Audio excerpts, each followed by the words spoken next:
Punjabi radio USA ਸੁਣ ਰਹੇ ਸਾਰੇ ਸਰੋਤਿਆਂ ਨੂੰ ਪਿਆਰ ਭਰੀ ਸਤਿ ਸ੍ਰੀ ਅਕਾਲ ਜੀ। ਆਇਆਂ ਨੂੰ ਸਵਾਗਤ ਹੈ। ਇਸ ਵਕਤ ਪ੍ਰੋਗਰਾਮ ਲੈ ਕੇ ਹਾਜ਼ਰ ਹੋ ਚੁੱਕੇ ਹਾਂ। ਇਸ ਟਾਈਮ ਅਪਡੇਟ ਟਰੱਕਿੰਗ ਮੈਂ ਰਾਜਕਨਵੀਰ ਸਿੰਘ ਜੁੜ ਚੁੱਕੇ ਨੇ ਹਰਜੋਤ ਸਿੰਘ ਖਾਲਸਾ ਜੀ ਆਇਆਂ ਨੂੰ। ਹਰਜੋਤ ਸਿੰਘ ਜੀ ਸਵਾਗਤ ਹੈ। ਸਤਿ ਸ੍ਰੀ ਅਕਾਲ। ਸਤਿ ਸ਼੍ਰੀ ਅਕਾਲ, ਧੰਨਵਾਦ ਜੀ ਆਇਆਂ ਨੂੰ। ਪੰਜਾਬੀ ਰੇਡੀਓ USA ਦੇ ਜਿੰਨੇ ਵੀ ਸਰੋਤੇ ਸਾਡੇ ਸਾਰੇ ਹੀ AM ਸਟੇਸ਼ਨਸ FM ਸਟੇਸ਼ਨਸ ਘਰਾਂ ਦੇ ਵਿੱਚ ਰੇਡੀਓ ਸੈਟਸ ਦੇ ਰਾਹੀਂ ਟੈਲੀਫੋਨ ਫੇਸਬੁੱਕ YouTube ਤੇ ਲਾਈਵ ਦੇਖ ਰਹੇ ਹੋ ਸੁਣ ਰਹੇ ਹੋ ਸਾਰਿਆਂ ਨੂੰ ਜੀ ਆਇਆਂ ਨੂੰ ਤੇ ਬਹੁਤ ਹੀ ਪਿਆਰ ਤੇ ਸਤਿਕਾਰ ਭਰੀ ਸਤਿ ਸ੍ਰੀ ਅਕਾਲ। ਸਰੋਤਿਓ ਅੱਜ ਮਾਰਚ ਦੀ 19 ਤਰੀਕ ਆ, ਦਿਨ ਵੀਰਵਾਰ ਆ ਤੇ ਤੁਹਾਡੇ ਲਈ ਸਵੇਰ ਦਾ ਅਪਡੇਟ ਟਰੱਕਿੰਗ ਪ੍ਰੋਗਰਾਮ ਲੈ ਕੇ ਹਾਜ਼ਰ ਹੋਏ ਹਾਂ ਤੇ ਟਰੱਕਿੰਗ ਬਾਰੇ ਗੱਲਬਾਤ ਕਰਨ ਦੇ ਲਈ ਆਪਣੇ ਨਾਲ ਜੁੜ ਚੁੱਕੇ ਨੇ ਰਮਨ ਸਿੰਘ ਢਿੱਲੋਂ ਜੀ। ਰਮਨ ਜੀ ਆਇਆਂ ਨੂੰ ਸਵਾਗਤ ਹੈ। ਸਤਿ ਸ੍ਰੀ ਅਕਾਲ ਜੀ। ਸਤਿ ਸ਼੍ਰੀ ਅਕਾਲ ਜੀ। ਸਾਰੇ ਸੁਣ ਤੇ ਦੇਖਣ ਵਾਲਿਆਂ ਨੂੰ ਪਿਆਰ ਭਰੀ ਸਤਿ ਸ਼੍ਰੀ ਅਕਾਲ। ਸਾਡੇ ਅੱਜ ਦੇ ਅਪਡੇਟ ਟਰੱਕਿੰਗ ਪ੍ਰੋਗਰਾਮ ਨੂੰ ਸਪਾਂਸਰ ਕਰਦੇ ਨੇ ਖਾਲਸਾ ਇੰਸ਼ੋਰੈਂਸ ਏਜੰਸੀ, ਜਿਨ੍ਹਾਂ ਦੇ ਕੋਲੋਂ ਹਰ ਇੱਕ ਤਰੀਕੇ ਦੀ ਇੰਸ਼ੋਰੈਂਸ ਤੁਸੀਂ ਕਰਵਾ ਸਕਦੇ ਹੋ। ਇੰਸ਼ੋਰੈਂਸ ਬਾਰੇ ਪਤਾ ਕਰਨ ਲਈ call 408-272-2500। Tirkiana immigration law firm US immigration ਦਾ ਹੋਵੇ ਕਿਸੇ ਵੀ ਤਰੀਕੇ ਦਾ ਕੰਮ, call attorney J Tirkiana 415-909-0503। Gurpreet Singh Bakersfield, Balkar Singh Sangha Union City, Manjit Singh Sangha Union City ਤੇ ਊੜਾ ਡੈਟ ਰਿਲੀਫ ਵਾਲੇ। ਇਕਨੋਮਿਕ ਹਾਰਡਸ਼ਿਪ ਹੈ, ਬੈਂਕਰਪਸੀ ਤੋਂ ਬਚਣਾ ਚਾਹੁੰਦੇ ਹੋ, ਅੱਧੇ ਤੋਂ ਵੱਧ ਕਰਜ਼ਾ ਤੁਹਾਡਾ ਮਾਫ ਕਰਵਾ ਸਕਦੇ ਨੇ, ਕਾਲ ਕਰ ਸਕਦੇ ਹੋ 8888889914 888-888-9914 ਦੇ ਉੱਤੇ। ਇਹਨਾਂ ਸਾਰਿਆਂ ਦਾ ਧੰਨਵਾਦ। ਜੇ ਤੁਸੀਂ ਵੀ ਇਸ ਪ੍ਰੋਗਰਾਮ ਨੂੰ ਸਪਾਂਸਰ ਕਰਨਾ ਚਾਹੁੰਦੇ ਹੋ ਸੰਪਰਕ ਕਰੋ 408-722-7698 ਦੇ ਉੱਤੇ। ਜੀ ਸਰੋਤਿਓ, ਜਿਸ ਤਰ੍ਹਾਂ ਤੁਹਾਨੂੰ ਪਤਾ ਹੀ ਆ ਵੀ ਅੱਜ ਦਾ ਸਾਡਾ ਪ੍ਰੋਗਰਾਮ ਆ ਉਹ ਟਰੱਕਿੰਗ ਨੂੰ ਲੈ ਕੇ ਹੁੰਦਾ। ਟਰੱਕਿੰਗ ਦੇ ਕੀ ਇਸ਼ੂ ਚੱਲ ਰਿਹਾ ਹੈਗੇ ਆ, ਕੀ ਨਿਊਜ਼ ਹੈਗੀ ਆ, ਤੇ ਤੁਹਾਡੀਆਂ ਕਾਲਸ ਵੀ ਆਪਾਂ ਲੈਂਦੇ ਹੈਗੇ ਆ। ਤੁਹਾਡਾ ਕੋਈ ਵੀ ਕੁਐਸਚਨ ਹੁੰਦਾ ਹੈਗਾ ਆਪਾਂ ਕੋਸ਼ਿਸ਼ ਕਰਦੇ ਹਾਂ, ਰਮਨ ਭਾਜੀ ਹੁਣੀ ਉਹਨਾਂ ਦਾ ਐਕਸਪੀਰੀਅੰਸ ਹੈਗਾ ਟਰੱਕਿੰਗ ਦੇ ਵਿੱਚ ਵੀ ਤੁਹਾਡਾ ਆਨਸਰ ਦਿੱਤਾ ਜਾ ਸਕੇ। ਸੋ ਉਸ ਤੋਂ ਪਹਿਲਾਂ ਆਪਾਂ 2-3 ਮੇਨ ਜਿਹੜੀਆਂ ਖਬਰਾਂ ਆ ਉਹ ਤੁਹਾਡੇ ਨਾਲ ਸਾਂਝੀਆਂ ਕਰ ਰਹੀ ਹੈ, ਕਿਉਂਕਿ ਦੁਨੀਆ ਇਸ ਵੇਲੇ ਬਹੁਤ ਵੱਡੇ ਕ੍ਰਾਈਸਿਸ ਜਾ ਰਹੀ ਆ। ਈਰਾਨ ਦੀ ਜੰਗ ਨੂੰ ਲੈ ਕੇ ਪੂਰੇ ਦੁਨੀਆ ਦੀਆਂ ਜਿਹੜੀਆਂ ਸਟਾਕ ਮਾਰਕੀਟ ਆ ਉਹ ਧੜਾ ਧੜ ਥੱਲੇ ਨੂੰ ਡਿੱਗ ਰਹੀਆਂ ਹੈਗੀਆਂ। ਤੇ ਅੱਜ ਸਾਡੇ ਜਿਹੜੇ ਸੈਕਟਰੀ ਆਫ ਵਾਰ ਹੈਗੇ ਆ ਹੈਕਸਤ, ਉਹਨਾਂ ਨੇ $200 ਬਿਲੀਅਨ ਈਰਾਨ ਦੀ ਜੰਗ ਦੇ ਲਈ US ਦੀ ਕਾਂਗਰਸ ਤੋਂ ਮੰਗਿਆ ਹੈਗਾ ਆ। ਕਹਿੰਦੇ ਪਈ ਸਾਨੂੰ $200 ਬਿਲੀਅਨ ਦਿਓ ਇਸ ਜੰਗ ਦੇ ਲਈ। ਸੈਨੇਟਰ ਰੋਜਰ ਮਾਰਸ਼ਲ ਰਿਪਬਲਿਕਨ ਆ ਕੈਂਸਸ ਦੇ, ਉਹਨਾਂ ਨੇ ਕਿਹਾ ਵੀ $200 ਬਿਲੀਅਨ ਤਾਂ ਬਹੁਤ ਵੱਡਾ ਨੰਬਰ ਆ, ਤੁਹਾਨੂੰ ਤਾਂ ਅਸੀਂ ਹਰ ਸਾਲ $1 ਟ੍ਰਿਲੀਅਨ ਤੱਕ ਜਿਹੜਾ ਆ ਪੈਂਟਾਗਨ ਨੂੰ ਦਿੰਦੇ ਹੈਗੇ ਆ। ਸੋ ਹੁਣ ਅਲਟੀਮੇਟਲੀ ਕਾਂਗਰਸ ਜਾਣਾ ਹੀ ਆ, ਪਰ ਆਪਾਂ ਸਾਰਿਆਂ ਨੂੰ ਪਤਾ ਹੀ ਆ ਵੀ ਜਦੋਂ ਕਾਂਗਰਸ ਦੇ ਵਿੱਚ ਇੱਦਾਂ ਦਾ ਬਿੱਲ ਜਾਂਦਾ ਆ, ਜੰਗ ਲੱਗੀ ਹੋਵੇ, ਸੋ ਉਹਦੇ ਉਲਟ ਵੋਟ ਪਾਉਣ ਲਈ ਬਹੁਤ ਜਿਹੜੇ ਕਾਂਗਰਸਮੈਨ ਆ ਉਹ ਝਿਜਕਦੇ ਹੈਗੇ ਆ। ਸੋ ਅਲਟੀਮੇਟਲੀ ਪਾਸ ਤਾਂ ਹੋ ਹੀ ਜਾਣਾ ਆ। ਇਹ ਆ ਵੀ ਕਿੰਨੇ ਕੁ ਬਿਲੀਅਨ ਜਿਹੜੀ ਆ US ਦੀ ਕਾਂਗਰਸ ਉਹ ਪੈਂਟਾਗਨ ਨੂੰ ਦਊਗੀ। ਜੀ ਬਿਲਕੁਲ। ਹੁਣ ਦੇਖਿਆ ਜਾਵੇ ਕਹਿੰਦੇ ਵੀ ਸਾਡੇ ਕੋਲ ਮੈਡੀਕੇਅਰ ਦੇ ਲਈ, ਲੋਕਾਂ ਦੀ ਸਿਹਤ ਲਈ ਤੇ ਹੋਰ ਚੀਜ਼ਾਂ ਦੇ ਲਈ ਹੈ ਨਹੀਂ ਆ ਮਨੀ, ਕਿਸੇ ਵੀ ਚੀਜ਼ ਦੇ ਲਈ, ਪਰ ਲੜਾਈ ਦੇ ਲਈ ਹਮੇਸ਼ਾ ਸਰਕਾਰਾਂ ਦੇ ਕੋਲ ਮਨੀ ਹੁੰਦੀ ਆ, ਮੁਲਕਾਂ ਦੇ ਕੋਲ ਮਨੀ ਹੁੰਦੀ ਆ। ਡਿਫੈਂਸ ਦੇ ਉੱਤੇ ਖਰਚਣ ਦੇ ਲਈ ਹਮੇਸ਼ਾ ਜਿਹੜੀ ਉਹ ਮਨੀ ਹੁੰਦੀ ਆ। ਰਿਕਾਰਡ ਤੋੜ ਆ 1 ਕਿੰਨੇ ਟ੍ਰਿਲੀਅਨ ਦਾ ਇਸ ਵਾਰ ਦਾ ਬਜਟ ਸੀ 1 ਸਾਲ ਦਾ। ਛੋਟੇ ਮੋਟੇ ਕਈ ਮੁਲਕਾਂ ਦੀ ਇਕੱਠੀਆਂ ਦੀ GDP ਮਿਲਾ ਲਈਏ ਤੇ ਉਸ ਤੋਂ ਜ਼ਿਆਦਾ ਜਿਹੜਾ ਆਪਣਾ ਡਿਫੈਂਸ ਦਾ ਬਜਟ ਅਮਰੀਕਾ ਦਾ ਹੁੰਦਾ ਆ। ਚਲੋ ਇਸੇ ਕਰਕੇ ਅਮਰੀਕਾ ਦੀ ਮਿਲਟਰੀ ਸਟਰੋਂਗ ਵੀ ਇੰਨੀ ਹੈ, ਇਹਦੇ ਵਿੱਚ ਕੋਈ ਦੋ ਰਾਵਾਂ ਵੀ ਨਹੀਂ ਆ। ਪਰ ਅੱਜ ਟਰੰਪ ਹੁਣੀ ਨਾਖੁਸ਼ ਵੀ ਨਜ਼ਰ ਆਏ। ਈਰਾਨ ਦੇ ਜਿਹੜੇ ਸਾਰਜ਼ ਆਇਲ ਫੀਲਡ ਆ ਉਹਦੇ ਉੱਤੇ ਇਜ਼ਰਾਈਲ ਵਾਲਿਆਂ ਨੇ ਹਮਲਾ ਕਰ ਦਿੱਤਾ। ਕਹਿੰਦੇ ਮੇਰੇ ਤੋਂ ਪੁੱਛੇ ਬਗੈਰ ਹੀ ਕਰਤਾ, ਮੈਂ ਇਹਨਾਂ ਨੂੰ ਤਾੜਨਾ ਕੀਤੀ ਆ, ਰੋਕਿਆ ਆ ਵੀ ਇਦਾਂ ਦਾ ਕੰਮ ਜਿਹੜਾ ਤੁਸੀਂ ਨਾ ਕਰੋ, ਵੀ ਨਹੀਂ ਤਾਂ ਫਿਰ ਇੱਕ ਹਿਸਾਬ ਦੇ ਨਾਲ ਇਕੱਲੇ ਰਹਿ ਜਾਊਂਗੇ। ਇਹ ਵੀ ਉਹਨਾਂ ਨੇ ਕੀਤਾ ਆ। ਉਧਰ ਈਰਾਨ ਨੇ ਲਗਾਤਾਰ ਆਪਣੇ ਗੁਆਂਢੀ ਮੁਲਕਾਂ ਦੇ ਜਿਹੜੇ ਆਇਲ ਇਨਫਰਾਸਟਰਕਚਰ ਆ ਉਹਨਾਂ ਉੱਤੇ ਡਰੋਨਸ ਤੇ ਮਿਜ਼ਾਈਲ ਦੇ ਨਾਲ ਹਮਲੇ ਜਿਹੜੇ ਉਹ ਸ਼ੁਰੂ ਕਰ ਦਿੱਤੇ ਆ। ਕਿਉਂਕਿ ਆਪਾਂ ਦੇਖਿਆ ਵੀ ਉਹਨਾਂ ਦੇ ਟੌਪ ਦੀ ਜਿਹੜੀ ਲੀਡਰਸ਼ਿਪ ਆ ਤਕਰੀਬਨ ਸਾਰੀ ਹੀ ਉਡਾ ਦਿੱਤੀ ਗਈ ਹੈਗੀ ਆ, ਉਹਨਾਂ ਨੂੰ ਮਾਰ ਦਿੱਤਾ ਗਿਆ ਆ ਤੇ ਉਹਨਾਂ ਦੇ ਤੇਲ ਦੇ ਇਨਫਰਾਸਟਰਕਚਰ ਦੇ ਉੱਤੇ ਹਮਲਾ ਜਿਹੜਾ ਉਹ ਹੋ ਰਿਹਾ ਆ। ਇਹਦੇ ਚੱਲਦਿਆਂ ਮਿਡਲ ਈਸਟ ਦੇ ਵਿੱਚ ਤੇਲ ਦਾ ਕ੍ਰਾਈਸਿਸ ਇੰਨਾ ਕੁ ਜ਼ਿਆਦਾ ਜਿਹੜਾ ਉਹ ਵੱਧ ਚੁੱਕਾ ਆ, ਜੋ ਸੰਭਾਵੀ ਰੂਪ ਦੇ ਵਿੱਚ ਲੱਗ ਰਿਹਾ ਆ ਵੀ ਕੱਚੇ ਤੇਲ ਦੀਆਂ ਕੀਮਤਾਂ ਜਿੱਦਾਂ ਈਰਾਨ ਕਹਿੰਦਾ ਸੀਗਾ ਵੀ $200 ਤੱਕ ਵੀ ਜਿਹੜੀਆਂ ਉਹ ਪਹੁੰਚ ਜਾਣਗੀਆਂ। ਸਟ੍ਰੇਟ ਆਫ ਹਾਰਮੋਜ਼ ਬੰਦ ਪਿਆ ਆ, ਉੱਥੇ ਤੇਲ ਦੇ ਜਿਹੜੇ ਸ਼ਿਪ ਆ ਉਹ ਜਾ ਨਹੀਂ ਪਾ ਰਹੇ ਹੈਗੇ। ਸੋ ਇੱਥੋਂ ਤੱਕ ਕਿ ਇੱਕ ਰਸ਼ੀਆ ਵਾਲਾ ਜਿਹੜਾ ਤੇਲ ਦਾ ਟੈਂਕਰ ਸੀਗਾ, LNG ਵਾਲਾ ਟੈਂਕਰ ਸੀਗਾ, ਉਸ ਨੂੰ ਵੀ ਜਿਹੜਾ ਉਹ ਭੇਜਿਆ ਗਿਆ ਆ, ਉਹ ਵੀ ਨੁਕਸਾਨਿਆ ਹੋਇਆ। ਬਾਅਦ ਦੇ ਵਿੱਚ ਹੋਰ ਪਾਣੀਆਂ ਦੇ ਵਿੱਚ ਪਹੁੰਚ ਕੇ ਉਸਨੂੰ ਮੁਰੰਮਤ ਦੇ ਲਈ ਹੁਣ ਲਿਜਾਇਆ ਜਿਹੜਾ ਉਹ ਜਾ ਰਿਹਾ ਆ। ਸੋ ਬਹੁਤ ਜ਼ਿਆਦਾ ਜਿਹੜੀ ਇਸ ਟਾਈਮ ਸਿਚੁਏਸ਼ਨ ਮਿਡਲ ਈਸਟ ਦੇ ਵਿੱਚ ਕਹਿ ਲਓ ਵੀ ਬਰੂਦ ਵਰਗੀ ਉਹੀ ਬਣੀ ਪਈ ਆ, ਤੇ ਉੱਤੋਂ ਉੱਥੇ ਤੇਲ ਆ, ਉੱਤੋਂ ਬਰੂਦ ਆ, ਤੇ ਉਹ ਆਪਸ ਦੇ ਵਿੱਚ ਸੁਮੇਲ ਕੋਈ ਬੜਾ ਚੰਗਾ ਨਹੀਂ ਹੈਗਾ। ਸੋ ਸਿਚੁਏਸ਼ਨ ਆਉਣ ਵਾਲੇ ਦਿਨਾਂ 'ਚ ਹੋਰ ਵੀ ਮਾੜਾ ਜਿਹੜੀ ਉਹ ਹੋਊਗੀ। ਇੱਕ ਜਿਹੜੀ ਹਰਜੋਤ ਸਿੰਘ ਜੀ ਜਿਸ ਕਾਊਂਟਰ ਟੈਰਰਿਜ਼ਮ ਦੇ ਟੌਪ ਦੇ ਅਫੀਸ਼ੀਅਲ ਆ ਜੋ ਕੈਂਟ ਤੇ ਟੱਕਰ ਕਾਲਸਨ ਦੇ ਨਾਲ ਇੰਟਰਵਿਊ ਦੇ ਵਿੱਚ ਕਿਹਾ, ਕਹਿੰਦੇ ਵੀ ਸਾਡੇ ਕੋਲ ਜ਼ੀਰੋ ਇੰਟੈਲੀਜੈਂਸ ਸੀਗੀ ਇਸ ਦੀ ਵੀ ਇਰਾਨ ਵਾਲੇ ਕੋਈ ਪ੍ਰਿਮਿਟਿਵ ਅਟੈਕ ਕਰ ਸਕਦੇ ਸੀ ਜਾਂ ਉਹ ਨਿਊਕਲੀਅਰ ਵੈਪਨ ਦੇ ਬਿਲਕੁਲ ਜਿਹੜਾ ਉਹ ਨਜ਼ਦੀਕ ਸੀਗੇ। ਕਹਿੰਦੇ ਵੀ ਇਜ਼ਰਾਈਲੀਆਂ ਨੇ ਨਿਊਕਲੀਅਰ ਐਨਰਿਚਮੈਂਟ, ਯੂਰੇਨੀਅਮ ਐਨਰਿਚਮੈਂਟ ਨੂੰ ਹੀ ਮੁੱਦਾ ਬਣਾ ਕੇ ਇਹ ਸਾਰੇ ਪਾਸੇ ਗੱਲ ਨੂੰ ਉਡਾ ਕੇ ਤੇ ਅਮਰੀਕਾ ਨੂੰ ਧੱਕੇ ਦੇ ਨਾਲ ਲੜਾਈ ਦੇ ਵਿੱਚ ਜਿਹੜੇ ਉਹ ਲੈ ਗਏ। ਉਸਨੇ ਆਪਣੀ ਉਸ ਇੰਟਰਵਿਊ ਦੇ ਵਿੱਚ ਚਾਰਲੀ ਕਰਕ ਨੂੰ ਵੀ ਮੈਂਸ਼ਨ ਕੀਤਾ, ਕਹਿੰਦਾ ਕੁਛ ਮਹੀਨੇ ਪਹਿਲਾਂ ਜਦੋਂ ਉਹਨੂੰ ਮੈਂ ਅਖੀਰਲੀ ਵਾਰ ਜਿੰਦਾ ਦੇਖਿਆ ਸੀਗਾ ਅਸੈਸੀਨੇਸ਼ਨ ਤੋਂ ਪਹਿਲਾਂ, ਉਹ ਵੈਸਟ ਵਿੰਗ ਦੇ ਵਿੱਚ ਮੈਨੂੰ ਜਿਹੜਾ ਮਿਲਿਆ ਸੀ ਤੇ ਸਾਰਿਆਂ ਦੇ ਸਾਹਮਣੇ ਉੱਚੀ ਦੇਣੀ ਜਿਹੜੀ ਉਸਨੇ ਹਾਕ ਲਾ ਕੇ ਮੈਨੂੰ ਕਿਹਾ ਸੀਗਾ ਵੀ ਅਮਰੀਕਾ ਨੂੰ ਇਰਾਨ ਦੇ ਨਾਲ ਲੜਾਈ ਤੋਂ ਰੋਕ ਲਓ, ਕਿਉਂਕਿ ਇਹ ਉਸ ਟਾਈਮ ਦੇ ਉੱਤੇ ਕਾਊਂਟਰ ਇੰਟੈਲੀਜੈਂਸ ਦੇ ਵਿੱਚ ਸੀਗੇ। ਅਮਰੀਕਾ ਦੀ ਇੰਟੈਲੀਜੈਂਸ ਦੁਨੀਆ 'ਚ ਮੰਨੀ ਪਰਮੰਨੀ ਆ, ਜਦ ਉਹ ਇਹ ਅੰਦਰ ਖਾਤੇ ਮੰਨ ਰਹੀ ਸੀ, ਪਰ ਉਸ ਦੇ ਬਾਵਜੂਦ ਅਮਰੀਕਾ ਦੀ ਬਾਂਹ ਫੜ ਕੇ ਇਸ ਲੜਾਈ ਦੇ ਵਿੱਚ ਲੈ ਗਏ ਆ ਤੇ ਹੁਣ ਇਸ ਤੋਂ ਬਾਹਰ ਨਿਕਲਣ ਦਾ ਕੋਈ ਸਬੱਬ ਨਹੀਂ ਬਣ ਰਿਹਾ। ਜਿਸ ਤਰੀਕੇ ਦੇ ਨਾਲ ਇਹਨਾਂ ਨੇ ਇਰਾਨ ਨੂੰ ਸੋਚਿਆ ਸੀਗਾ ਤੇ ਖਾਸ ਕਰਕੇ ਹੁਣ ਜਦੋਂ ਉਹਨਾਂ ਦਾ ਮੇਨ ਟੌਪ ਦਾ ਰਿਲੀਜੀਅਸ ਲੀਡਰ ਮਾਰਤਾ ਤੇ ਦੁਨੀਆ ਨੇ ਤੇ ਮੁਲਕ ਨੇ ਉਹਨਾਂ ਨੇ ਉਹਦੇ ਪਿੱਛੇ ਇਕੱਠੇ ਹੋ ਜਾਣਾ ਆ ਤੇ ਇਹ ਲੜਾਈ ਇਹਨਾਂ ਦੇ ਹੱਥ ਤੋਂ ਬਾਹਰ ਨਿਕਲਦੀ ਜਿਹੜੀ ਉਹ ਹਾਲ ਦੀ ਘੜੀ ਨਜ਼ਰ ਆ ਰਹੀ ਆ। ਨੋ ਡਾਊਟ ਬੰਬ ਇਹਨਾਂ ਕੋਲ ਜ਼ਿਆਦੇ ਆ, ਉਹ ਸਾਰਾ ਕੁਛ ਆ। ਜੇ ਗਰਾਊਂਡ ਟਰੂਪਸ ਲਾਉਂਦੇ ਆ ਤਾਂ ਵੀ ਮੁਸ਼ਕਲ ਆ, ਕਾਂਗਰਸ ਨਹੀਂ ਅਪਰੂਵ ਕਰੂਗੀ ਤੇ ਕਾਂਗਰਸ ਦੇ ਵਿੱਚ ਜਿਹੜਾ ਹਰਜੋਤ ਸਿੰਘ ਜੀ ਹੁਣ ਜਿਹੜੀ ਲੜਾਈ ਲਾਈ ਆ ਉਹ ਕਾਂਗਰਸ ਦੀ ਅਪਰੂਵਲ ਤੋਂ ਬਗੈਰ ਲਾਈ ਆ, ਪਰ ਪੈਸੇ ਹੁਣ ਕਾਂਗਰਸ ਤੋਂ ਚਾਹੀਦੇ ਆ। ਸੋ ਹੁਣ ਇਹ ਸਿਚੁਏਸ਼ਨ ਦੇ ਵਿੱਚ ਇਸ ਟਾਈਮ ਅਮਰੀਕਾ ਖਾਸਾ ਕਸੂਤਾ ਫਸਿਆ ਪਿਆ ਹੈਗਾ। ਤੁਲਸੀ ਗੈਬਰਡ ਦੀ ਅੱਜ ਕੱਲ੍ਹ ਹੀਅਰਿੰਗ ਚੱਲ ਰਹੀ ਆ, ਅੱਜ ਕੱਲ੍ਹ ਵੀ ਚੱਲ ਰਹੀ ਸੀ। ਉਹਨਾਂ ਨੇ ਇਹ ਕਿਹਾ ਵੀ ਯੂਐਸ ਤੇ ਇਜ਼ਰਾਈਲ ਦੇ ਸਾਡੇ ਡਿਫਰੈਂਟ ਆਬਜੈਕਟਿਵ ਆ ਇਰਾਨ ਦੇ ਵਿੱਚ। ਪਹਿਲਾਂ ਸਾਰੇ ਕਹਿੰਦੇ ਸੀ ਵੀ ਅਸੀਂ ਓਵਰਟਰਨ ਕਰਨਾ ਹੈਗਾ ਆ ਉੱਥੇ ਦੀ ਸਰਕਾਰ ਨੂੰ, ਤੇ ਦੂਸਰੇ ਪਾਸੇ ਇਜ਼ਰਾਈਲ ਵਾਲੇ ਹੁਣ ਸ਼ਰੇਆਮ ਟਰੰਪ ਹੋਣਾ ਦੇ ਉਲਟ ਆ ਗਿਆ, ਕਹਿੰਦੇ ਵੀ ਨਹੀਂ ਜੀ, ਟਰੰਪ ਹੋਣਾ ਦੀ ਸੁਲ੍ਹਾ ਦੇ ਨਾਲ ਹੀ ਜਿਹੜੇ ਆ ਇਹ ਜਿਹੜਾ ਸਾਊਥ ਪਾਰਸ ਗੈਸ ਫੀਲਡ ਆ ਉੱਥੇ ਅਟੈਕ ਕੀਤਾ ਗਿਆ। ਹਜੇ ਕਿ ਟਰੰਪ ਹੋਣਾ ਨੇ ਤੁਸੀਂ ਪਹਿਲਾਂ ਹੀ ਕਹਿ ਚੁੱਕੇ ਆ ਵੀ ਉਹ ਕਾਫੀ ਗੁੱਸੇ ਆ ਵੀ ਇਹ ਕੰਮ ਨਹੀਂ ਕਰਨਾ। ਉਹਨੇ ਪਹਿਲਾਂ ਵੀ ਸਟੇਟਮੈਂਟ ਦਿੱਤੀਆਂ ਸੀਗੀਆਂ ਵੀ ਅਸੀਂ ਇਰਾਨ ਦੇ ਲੋਕਾਂ ਦੇ ਉਲਟ ਨਹੀਂ ਹੈ, ਇਰਾਨ ਦਾ ਜਿਹੜਾ ਇਨਫਰਾਸਟਰਕਚਰ ਆ ਉਹਨੂੰ ਮੈਸਅਪ ਨਹੀਂ ਕਰਨਾ ਚਾਹੁੰਦੇ ਹੈਗੇ, ਅਸੀਂ ਉੱਥੇ ਦੀ ਜਿਹੜੀ ਸਰਕਾਰ ਆ ਉਹਨੂੰ ਬਦਲਣਾ ਚਾਹੁੰਦੇ ਹੈਗੇ ਆ। ਸੋ ਡੋਨਲਡ ਟਰੰਪ ਹੋਣਾ ਨੇ ਇਹ ਕਿਹਾ ਸੀ ਵੀ ਅਸੀਂ ਇਨਵੋਲਵ ਨਹੀਂ। ਇਜ਼ਰਾਈਲ ਵਾਲੇ ਹੁਣੇ 1 ਘੰਟਾ ਪਹਿਲਾਂ ਉਹਨਾਂ ਨੇ ਕਿਹਾ ਵੀ ਨਹੀਂ, ਪ੍ਰੈਜ਼ੀਡੈਂਟ ਟਰੰਪ ਨੂੰ ਪੂਰਾ ਪਤਾ ਸੀ। ਤੇ ਪੀਟ ਹੈਗਸਥ ਹੁਣੀ ਜਿਹੜੇ ਡਿਫੈਂਸ ਦੇ ਸੈਕਟਰੀ ਹੈਗੇ ਆ ਵਾਰ ਦੇ, ਉਹਨਾਂ ਨੇ ਇਹ ਕਿਹਾ ਵੀ ਪ੍ਰੈਜ਼ੀਡੈਂਟ ਟਰੰਪ ਨੂੰ ਇਹਦੇ ਬਾਰੇ ਪਤਾ ਹੀ ਨਹੀਂ ਸੀ। ਜੀ ਬਿਲਕੁਲ। ਸੋ ਇਹ ਸਿਚੁਏਸ਼ਨ ਜਿਹੜੀ ਉਧਰ ਬਣੀ ਪਈ ਆ। ਇੱਕ ਜਿਹੜੀ ਹਰਜੋਤ ਸਿੰਘ ਜੀ ਇੱਥੋਂ ਦੀ ਫਰੈਜ਼ਨੋ ਵਾਲੀ ਲੋਕਲ ਖਬਰ ਵੀ ਕਰਕੇ ਜਾਈਏ, ਸੀਜ਼ਰ ਸ਼ਾਵੇਜ਼ ਦਾ ਬਹੁਤ ਜ਼ਿਆਦਾ ਰੌਲਾ ਪੈ ਗਿਆ। ਫਰੈਜ਼ਨੋ ਦੀ ਜਿਹੜੀ ਯੂਨੀਵਰਸਿਟੀ ਆ, ਫਰੈਜ਼ਨੋ ਸਟੇਟ ਯੂਨੀਵਰਸਿਟੀ, ਉਸ ਦੇ ਵਿੱਚ ਜਿਹੜਾ ਸੀਜ਼ਰ ਸ਼ਾਵੇਜ਼ ਦਾ ਬੁੱਤ ਲੱਗਾ ਸੀ ਉੱਤੇ ਹੁਣ ਕਾਲੇ ਕੱਪੜੇ ਟਾਰਪ ਜਿਹੜੀ ਉਹ ਪਾ ਦਿੱਤੀ ਗਈ ਆ। ਨਿਊਯਾਰਕ ਟਾਈਮਸ ਦੀ ਇੱਕ ਵੱਡੀ ਸਟੋਰੀ ਆਈ ਸੀ ਉਸ ਤੋਂ ਪਹਿਲਾਂ ਹੀ ਜਿਹੜੀ ਡੋਲੋਰਸ ਹੁਆਰਟੇ ਆ, ਉਹ ਜਿਹੜੀ 96 ਸਾਲ ਉਸਦੀ ਉਮਰ ਆ, ਹੁਣ ਉਹ ਜਾ ਕੇ ਜਿਹੜੀ ਉਹ ਇਸ ਉਮਰ 'ਚ ਆ ਕੇ ਮੰਨੀ ਆ ਵੀ ਸੀਜ਼ਰ ਸ਼ਾਵੇਜ਼ ਨੇ ਉਸਦੇ ਨਾਲ ਧੱਕਾ ਜਿਹੜਾ ਉਹ ਕੀਤਾ ਸੀਗਾ। 2 ਬੱਚੇ ਜਿਹੜੇ ਉਸਦੇ ਨਾਲ ਸੀ, ਉਸਦੇ ਨਾਲ ਸੈਕਸ਼ੂਅਲ ਅਸੌਲਟ ਜਿਹੜਾ ਉਹ ਕਰਦਾ ਰਿਹਾ। ਇੱਥੋਂ ਤੱਕ ਕਿ ਯੰਗ ਮਾਈਨਰ ਜਿਹੜੀਆਂ ਬੱਚੀਆਂ ਦੇ ਨਾਲ ਵੀ ਜਿਹੜੇ ਕੁਕਰਮਾਂ ਦੇ ਇਸ ਦੇ ਉੱਤੇ ਸੀਜ਼ਰ ਸ਼ਾਵੇਜ਼ ਦੇ ਜਿਹੜੇ ਦੋਸ਼ ਆ ਉਹ ਸਾਹਮਣੇ ਜਿਹੜੇ ਉਹ ਆਏ ਹੈਗੇ ਆ। ਜਿਹੜੀ ਡੋਲੋਰਸ ਹੁਆਰਟੇ ਆ, ਉਸਨੇ ਡੋਲੋਰਸ ਹੁਆਰਟੇ ਨੇ ਵੀ ਹੁਣ ਨਿਊਯਾਰਕ ਟਾਈਮਸ ਦੀ ਰਿਪੋਰਟ ਆਉਣ ਤੋਂ ਪਹਿਲਾਂ ਜਾ ਕੇ ਜਿਹੜਾ ਹਰਜੋਤ ਸਿੰਘ ਜੀ ਸਟੇਟਮੈਂਟ ਜਿਹੜੀ ਉਹ ਜਾਰੀ ਕੀਤੀ ਵੀ ਇੰਨੇ ਸਾਲ ਉਸੇ ਹੀ ਥਾਂ ਦੇ ਉੱਤੇ ਜਿਹੜੀ ਉਹ ਰਹਿੰਦੀ ਹੋਈ, ਪਹਿਲੋਂ ਜਿਹੜਾ ਉਸਦੇ ਬਾਰੇ ਉਹ ਨਹੀਂ ਜਿਹੜਾ ਉਹ ਦੱਸਿਆ। ਲੋਕ ਉਸ ਦੇ ਉੱਤੇ ਵੀ ਸਵਾਲ ਜਿਹੜਾ ਉਹ ਕਰ ਰਹੇ ਆ, ਪਰ ਇੱਕ ਕਾਫੀ ਟਾਲ ਫਿਗਰ ਫਾਰਮ ਵਰਕਰਸ ਦੇ ਰਾਈਟ ਦੇ ਲਈ ਜੂਝਣ ਵਾਲਾ ਜਿਹੜਾ ਬੰਦਾ ਆ, ਉਸ ਦੇ ਬਾਰੇ ਹੁਣ ਉਸ ਦੀ ਮੌਤ ਤੋਂ ਕਈ ਸਾਲ ਬਾਅਦ ਦੇ ਵਿੱਚ ਇਹ ਚੀਜ਼ ਆਈ ਆ ਤੇ ਇਸ ਟਾਈਮ ਟੋਟਲੀ ਉਹਦਾ ਨਾਮ ਕਹਿ ਲਓ ਵੀ ਮਿੱਟੀ ਦੇ ਵਿੱਚ ਮਿਲ ਚੁੱਕਾ ਆ।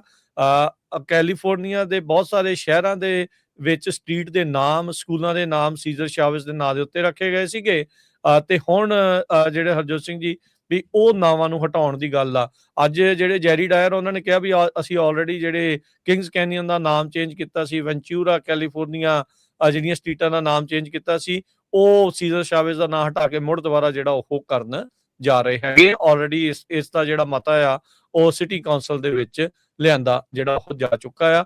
ਹੁਣ ਸਕੂਲਾਂ ਦਾ ਦੇਖਣਾ ਹੋਊਗਾ ਹਰਜੋਤ ਸਿੰਘ ਜੀ, ਜਿਹਦਾ ਦੇ ਨਾਮ ਸੀਜ਼ਰ ਸ਼ਾਵੇਜ਼ ਦੇ ਉੱਤੇ ਆ, ਵੀ ਉਸ ਦਾ ਕਿਸ ਤਰੀਕੇ ਦੇ ਨਾਲ ਉਹ ਚੇਂਜ ਕਰਦੇ ਹੈਗੇ ਆ। ਆਲਰੇਡੀ ਬਹੁਤ ਸਾਰੇ ਸ਼ਹਿਰਾਂ ਦੇ ਵਿੱਚ ਇਹ ਕੰਮ ਸ਼ੁਰੂ ਹੋ ਚੁੱਕਾ ਹੈਗਾ। ਪਰ ਤੁਸੀਂ ਦੇਖੋ ਐਡਾ ਵੱਡਾ ਆਈਕਨ ਹੋਵੇ ਤੇ ਇੰਨੇ ਸਾਲਾਂ ਬਾਅਦ ਜੋ ਉਹਨੇ ਹਰਕਤਾਂ ਕੀਤੀਆਂ ਉਹ ਨਿਕਲੀਆਂ ਹੋਣ। ਸੋ ਜਿਹੜੇ ਲੇਬਰ ਦੇ ਨਾਲ ਰਿਲੇਟਡ ਲੋਕ ਆ ਉਹ ਬਹੁਤ ਜਿੱਦਾਂ ਦਿਲੋਂ ਟੁੱਟੇ ਹੋਏ ਆ। ਉਹ ਕਹਿੰਦੇ ਵੀ ਅਸੀਂ ਉਹਨੂੰ ਆਪਣਾ ਇੱਕ ਤਰ੍ਹਾਂ ਨਾਲ ਰੱਬ ਮੰਨਦੇ ਸੀ ਵੀ ਉਹਨੇ ਫਾਈਟ ਕੀਤਾ ਸਾਡੇ ਲਈ, ਹੈ ਨਾ। ਪਰ ਜਿਹੜੇ ਘਿਨਾਉਣੇ ਕੰਮ ਬਾਹਰ ਆਏ ਆ ਉਹਦੇ ਨਾਲ ਉਹ ਹੁਣ ਜਿੰਨੀਆਂ ਵੀ ਫੰਕਸ਼ਨਸ ਹੋਣੇ ਸੀ ਇਸ ਸਾਲ ਲਗਭਗ ਉਹ ਸਾਰੇ ਸੀਜ਼ਰ ਸ਼ਾਵੇਜ਼ ਦੇ ਨਾਲ, ਕਿਉਂਕਿ ਮੇਲੇ ਲੱਗਦੇ ਕਈ ਬਹੁਤ ਜਗ੍ਹਾ ਤੇ ਫੰਕਸ਼ਨ ਹੁੰਦੇ, ਉਹ 31 ਸਾਰੇ ਤਰੀਕ ਨੂੰ ਉਹਦਾ ਜਨਮ ਦਿਨ ਹੁੰਦਾ ਹੈ ਨਾ ਮਾਰਚ ਨੂੰ, ਫਿਰ ਉਹ ਮਨਾਇਆ ਜਾਂਦਾ ਹੈ ਦਿਨ। ਸੋ ਇਸ ਕਰਕੇ ਉਹ ਸਾਰੇ ਰੱਦ ਕਰ ਦਿੱਤੇ। ਇਹਨਾਂ ਨੂੰ ਪਹਿਲਾਂ ਹੀ ਪਤਾ ਸੀਗਾ, ਜਿਹੜੀ ਯੂਨਾਈਟਿਡ ਫਾਰਮ ਵਰਕਰ, ਕਿਉਂਕਿ ਇਸੇ ਨੇ ਬਣਾਈ ਸੀਗੀ ਸੀਜ਼ਰ ਸ਼ਾਵੇਜ਼ ਨੇ। ਇਹਨਾਂ ਨੂੰ ਜਦੋਂ ਪਤਾ ਸੀਗਾ ਵੀ ਇਹ ਆਰਟੀਕਲ ਆਉਣ ਜਾ ਰਿਹਾ ਆ, ਤੇ ਇਹਨਾਂ ਨੇ ਪਹਿਲਾਂ ਹੀ ਜਿਹੜੇ ਪ੍ਰੋਗਰਾਮ ਆ ਉਸਦੇ ਕੈਂਸਲ ਜਿਹੜੇ ਉਹ ਕਰ ਦਿੱਤੇ ਸੀਗੇ ਜੀ। ਤੇ ਹੁਣ ਆਪਾਂ ਜਿਹੜਾ ਹਰਜੋਤ ਜੀ, ਰਮਨ ਜੀ, ਟਰੱਕਿੰਗ ਦੇ ਬਾਰੇ ਗੱਲਬਾਤ ਜਿਹੜੀ ਉਹ ਕਰਦੇ ਆ। ਟਰੱਕਿੰਗ ਇੰਡਸਟਰੀ ਦੇ ਵਿੱਚ ਵੱਡੇ ਜਿਹੜੇ ਚੇਂਜਿਸ ਆ, ਬਦਲਾਵ ਆ, ਉਹ ਲਗਾਤਾਰ ਆ ਰਹੇ ਆ। ਖਾਸ ਕਰਕੇ ਉਦੋਂ ਤੋਂ ਜਦੋਂ ਆਪਾਂ ਦੇਖਿਆ ਵੀ ਇਹ ਪ੍ਰਸ਼ਾਸਨ ਆਇਆ ਆ, ਉਹਨਾਂ ਨੇ ਕਾਫੀ ਜਿਹੜੇ ਬਦਲਾਵਾਂ ਦੇ ਵੱਲ ਨੂੰ ਇਹਨਾਂ ਦੀਆਂ ਜਿਹੜੀਆਂ ਨੀਤੀਆਂ ਉਹ ਸਾਹਮਣੇ ਆ ਰਹੀਆਂ ਆ। ਇੰਡਸਟਰੀ ਦੇ ਵਿੱਚ ਨੋ ਡਾਊਟ ਬਹੁਤ ਜਿਹੜਾ ਕੰਮ ਆ ਇਦਾਂ ਦਾ ਵੀ ਵਿਗੜਿਆ ਪਿਆ ਸੀਗਾ। ਲੋਕ, ਇੰਡਸਟਰੀ ਵੀ ਚਾਹੁੰਦੀ ਸੀ ਵੀ ਇਸ ਦੇ ਵਿੱਚ ਸੁਧਾਰ ਜਿਹੜੇ ਉਹ ਆਉਣ, ਪਰ ਹੁਣ ਉਸ ਦੇ ਚੱਲਦਿਆਂ ਬਹੁਤ ਸਾਰੇ ਲੋਕ, ਉਹਨਾਂ ਨੂੰ ਇਦਾਂ ਵੀ ਫੀਲ ਹੋ ਰਿਹਾ ਵੀ ਸਾਨੂੰ ਵੀ ਇਸ ਦੇ ਵਿੱਚ ਨਜਾਇਜ਼ ਹੀ ਜਿਹੜਾ ਉਹ ਰਗੜਾ ਲੱਗ ਰਿਹਾ ਹੈਗਾ ਆ। ਉਤੋਂ ਤੇਲ ਦੀਆਂ ਕੀਮਤਾਂ ਅਸਮਾਨ ਨੂੰ ਛੂਹ ਰਹੀਆਂ ਆ। ਸਪਲਾਈ ਚੇਨ ਦੀ ਵੱਡੀ ਜਿਹੜੀ ਉਹ ਦਿੱਕਤ ਜਿਹੜੀ ਉਹ ਆਈ ਆ। ਰਮਨ ਜੀ, ਇਸੇ ਚੀਜ਼ ਤੋਂ ਸ਼ੁਰੂਆਤ ਕਰ ਲੈਂਦੇ ਆ ਵੀ ਮੌਜੂਦਾ ਤੌਰ ਦੇ ਉੱਤੇ ਇੰਡਸਟਰੀ ਦੇ ਖਾਸ ਕਰਕੇ ਇਹ ਕੌਨਫਲਿਕਟ ਦੇ ਚੱਲਦੇ ਆ ਕੀ ਸਥਿਤੀ ਆ। ਕੌਨਫਲਿਕਟ ਹੋਰ ਜ਼ਿਆਦਾ ਇਸ ਟਾਈਮ, ਘਮਸਾਨ ਜਿਹੜਾ ਉਹ ਵਧਿਆ ਆ ਇੰਡਸਟਰੀ ਦੇ ਵਿੱਚ ਵੀ, ਕੀ ਉਹ ਸੇਮ ਰਿਫਲੈਕਟ ਹੋ ਰਿਹਾ ਹੈ? ਬਿਲਕੁਲ ਰਾਜਕਰਨ, ਜਿੱਦਾਂ ਆਪਾਂ ਪਿਛਲੇ ਕਈ ਚਿਰਾਂ ਤੋਂ ਇਹ ਗੱਲ ਕਰਦੇ ਆ ਰਹੇ ਹਾਂ ਕਿ ਕਾਫੀ ਜ਼ਿਆਦਾ ਜਿਹੜਾ ਇਸ ਵੇਲੇ ਸਿਚੁਏਸ਼ਨ ਆ, ਉਹ ਅਨਸਰਟਨਿਟੀ ਜਿਹੜੀ ਆ ਉਹ ਬਣੀ ਹੋਈ ਸੀਗੀ, ਪਹਿਲਾਂ ਹੀ ਬਹੁਤ ਬਣੀ ਹੋਈ ਸੀ। ਇੰਡਸਟਰੀ ਜਿਹੜੀ ਆ ਪਹਿਲਾਂ ਹੀ ਬਹੁਤ ਮਾਰ ਹੇਠ ਸੀਗੀ, ਔਰ ਇਹ ਜਿਹੜੀ ਮਾਰ ਹੈਗੀ ਆ ਹੁਣ ਕਹਿ ਲਓ ਵੀ ਹੁਣ ਟੂ ਸਾਈਡਡ ਵਾਰ ਜਿਹੜੀ ਆ ਸਾਡੇ ਲਈ ਹੋ ਗਈ ਆ ਐਜ਼ ਅ ਟਰੱਕਿੰਗ ਇੰਡਸਟਰੀ ਲਈ। ਇੱਕ ਪਾਸੇ ਤਾਂ ਡਰਾਈਵਰ ਜਿਹੜੇ ਹੈਗੇ ਆ ਉਹਨਾਂ ਦਾ ਜਿਹੜਾ ਲਾਇਸੈਂਸਿਸ ਆ ਉਹ ਕੈਂਸਲ ਹੋ ਰਹੇ ਆ। ਸੋ ਡੈਫੀਨੇਟਲੀ ਜਿਹੜੀਆਂ ਬਹੁਤ ਸਾਰੀਆਂ ਸਾਡੀਆਂ ਪੰਜਾਬੀ ਕੰਪਨੀਆਂ ਹੈਗੀਆਂ ਉਹਨਾਂ ਦੇ ਕੋਲ ਡਰਾਈਵਰ ਸ਼ਾਰਟੇਜ ਜਿਹੜੀ ਆ ਉਹ ਦਿਖ ਰਹੀ ਹੈਗੀ ਆ। ਉਸ ਤੋਂ ਬਾਅਦ ਜਿਹੜਾ ਡੀਜ਼ਲ ਦੀ ਜਿਹੜੀ ਪ੍ਰਾਈਸਿੰਗ ਆ ਉਹ ਬਹੁਤ ਵੱਡੀ ਮਾਰ ਪੈ ਰਹੀ ਹੈਗੀ ਆ ਇਸ ਵੇਲੇ ਇੰਡਸਟਰੀ ਨੂੰ। ਸੋ ਟੂ ਸਾਈਡਡ ਜਿਹੜੀ ਵਾਰ ਆ ਸਾਡੇ ਲਈ ਤਾਂ ਉਹ ਹੈਗੀ ਆ ਟਰੱਕਿੰਗ ਇੰਡਸਟਰੀ ਦੇ ਲਈ। ਔਰ ਇਹਦੇ ਨਾਲ ਨਾਲ ਜਿਹੜੇ ਕਾਨੂੰਨ ਬਣ ਜਾ ਰਹੇ ਆ, ਜਿਹੜੇ ਕਾਨੂੰਨ ਬਣ ਰਹੇ ਆ, ਆਪਾਂ ਬੜੇ ਚਿਰ ਤੋਂ ਇਹ ਗੱਲਾਂ ਕਰਦੇ ਆ ਰਹੇ ਹਾਂ ਕਿ ਜਿੱਦਾਂ ਦੀਆਂ ਆਪਾਂ ਚੀਜ਼ਾਂ ਦੇਖ ਰਹੇ ਸੀ ਟਰੱਕਿੰਗ ਇੰਡਸਟਰੀ ਦੇ ਵਿੱਚ, ਇਹ ਆਉਣ ਵਾਲੇ ਸਮੇਂ ਦੇ ਵਿੱਚ ਇਹ ਕਾਨੂੰਨ ਜਿਹੜੇ ਆ ਇਹ ਬਣਦੇ ਜਾਣੇ ਆ, ਸਖਤ ਹੁੰਦੇ ਜਾਣੇ ਆ, ਕਿਉਂਕਿ ਬਹੁਤ ਜ਼ਿਆਦਾ ਲੀਨੀਅੰਸੀ ਜਿਹੜੀ ਆ ਉਹ ਵੀ ਕਦੀ ਕਦੀ ਕੰਮ ਸਾਰਾ ਖਰਾਬ ਕਰ ਦਿੰਦੀ ਆ। ਸੋ ਇਸ ਵੇਲੇ ਇੰਡਸਟਰੀ ਬਿਲਕੁਲ ਕਨਫਿਊਜ਼ਨ, ਬਹੁਤ ਜ਼ਿਆਦਾ ਕਨਫਿਊਜ਼ਨ ਦੇ ਵਿੱਚ ਹੈਗੀ ਆ। ਸੀਜ਼ਨ ਸ਼ੁਰੂ ਹੋਣ ਵਾਲਾ ਆ, ਇੱਕ ਥੋੜ੍ਹੀ ਸਮਰ ਜਲਦੀ ਆ ਗਈ ਆ। ਹਰ ਇੱਕ ਫੈਕਟਰ ਜਿਹੜਾ ਆ ਉਹ ਉਲਟ ਕੰਮ ਕਰ ਰਿਹਾ ਹੈਗਾ। ਸਮਰ ਥੋੜ੍ਹੀ ਜਿਹੀ ਜਲਦੀ ਆਉਣ ਕਰਕੇ ਵੀ ਜਿਹੜਾ ਥੋੜ੍ਹਾ, ਕਿਉਂਕਿ ਜਿਹੜੇ ਆਪਣੇ ਪਲਾਂਟਸ ਹੈਗੇ ਆ ਜਾਂ ਜਿਹੜੀਆਂ ਆਪਣੀਆਂ ਫਸਲਾਂ ਹੈਗੀਆਂ ਉਹਨਾਂ ਦੇ ਉੱਤੇ ਵੀ ਜਿਹੜਾ ਸਹੀ ਅਸਰ ਨਹੀਂ ਪੈਂਦਾ ਹੈਗਾ ਟਾਈਮ 'ਤੇ ਹੀ ਸਾਰਾ ਕੁਝ ਹੋਵੇ ਠੀਕ ਆ। ਸੋ ਇਸ ਕਰਕੇ ਹਰ ਪਾਸਿਓਂ ਜਿਹੜੀ ਹੈ ਨਾ ਉਹ ਚੀਜ਼ ਜਿਹੜੀ ਇੱਦਾਂ ਲੱਗ ਰਹੀ ਹੈ ਵੀ ਮਾਰ ਪੈ ਰਹੀ ਹੈਗੀ ਆ। ਔਰ ਕਾਨੂੰਨ ਜਿਹੜੇ ਬਣ ਰਹੇ ਹੈਗੇ ਆ ਉਹ ਆਬਵੀਅਸਲੀ ਆਪਾਂ ਬੜੇ ਚਿਰ ਤੋਂ ਇਹ ਚੀਜ਼ਾਂ ਪ੍ਰੈਡਿਕਟ ਕਰਦੇ ਆ ਰਹੇ ਆ ਕਿ ਜਿਹੜੇ ਕਾਨੂੰਨ ਹੈਗੇ ਆ, ਜੇ ਹੁਣ ਗੱਲ ਕਰੀਏ ELD ਦੀ, ਤੇ ਜਿਹੜਾ ELD ਦੇ ਬਾਰੇ ਦੇ ਵਿੱਚ ਕਾਨੂੰਨ ਬਣਨ ਜਾ ਰਿਹਾ ਹੈਗਾ CBSA ਨੇ, ਕਾਨੂੰਨ ਤਾਂ ਨਹੀਂ ਇਹ ਕਹਾਂਗੇ, ਇਹ ਇੰਸਟਰਕਸ਼ਨਸ ਆਈਆਂ ਹੈਗੀਆਂ, ਨਵੀਆਂ ਇੰਸਟਰਕਸ਼ਨਸ ਦਿੱਤੀਆਂ ਹੈਗੀਆਂ ਕਿ ਇੰਸਪੈਕਟਰਸ ਨੂੰ ਕਿ ਜਿਹੜੀਆਂ ਇਹ ਚੀਜ਼ਾਂ ਜਿਹੜੀਆਂ ਹੈਗੀਆਂ ਇਹਨਾਂ ਦੇ ਉੱਤੇ ਕਿੱਦਾਂ ਹੁਣ ਗਾਂਹ ਤੋਂ ਜਿਹੜਾ ਅਸਰ ਹੋਣਾ।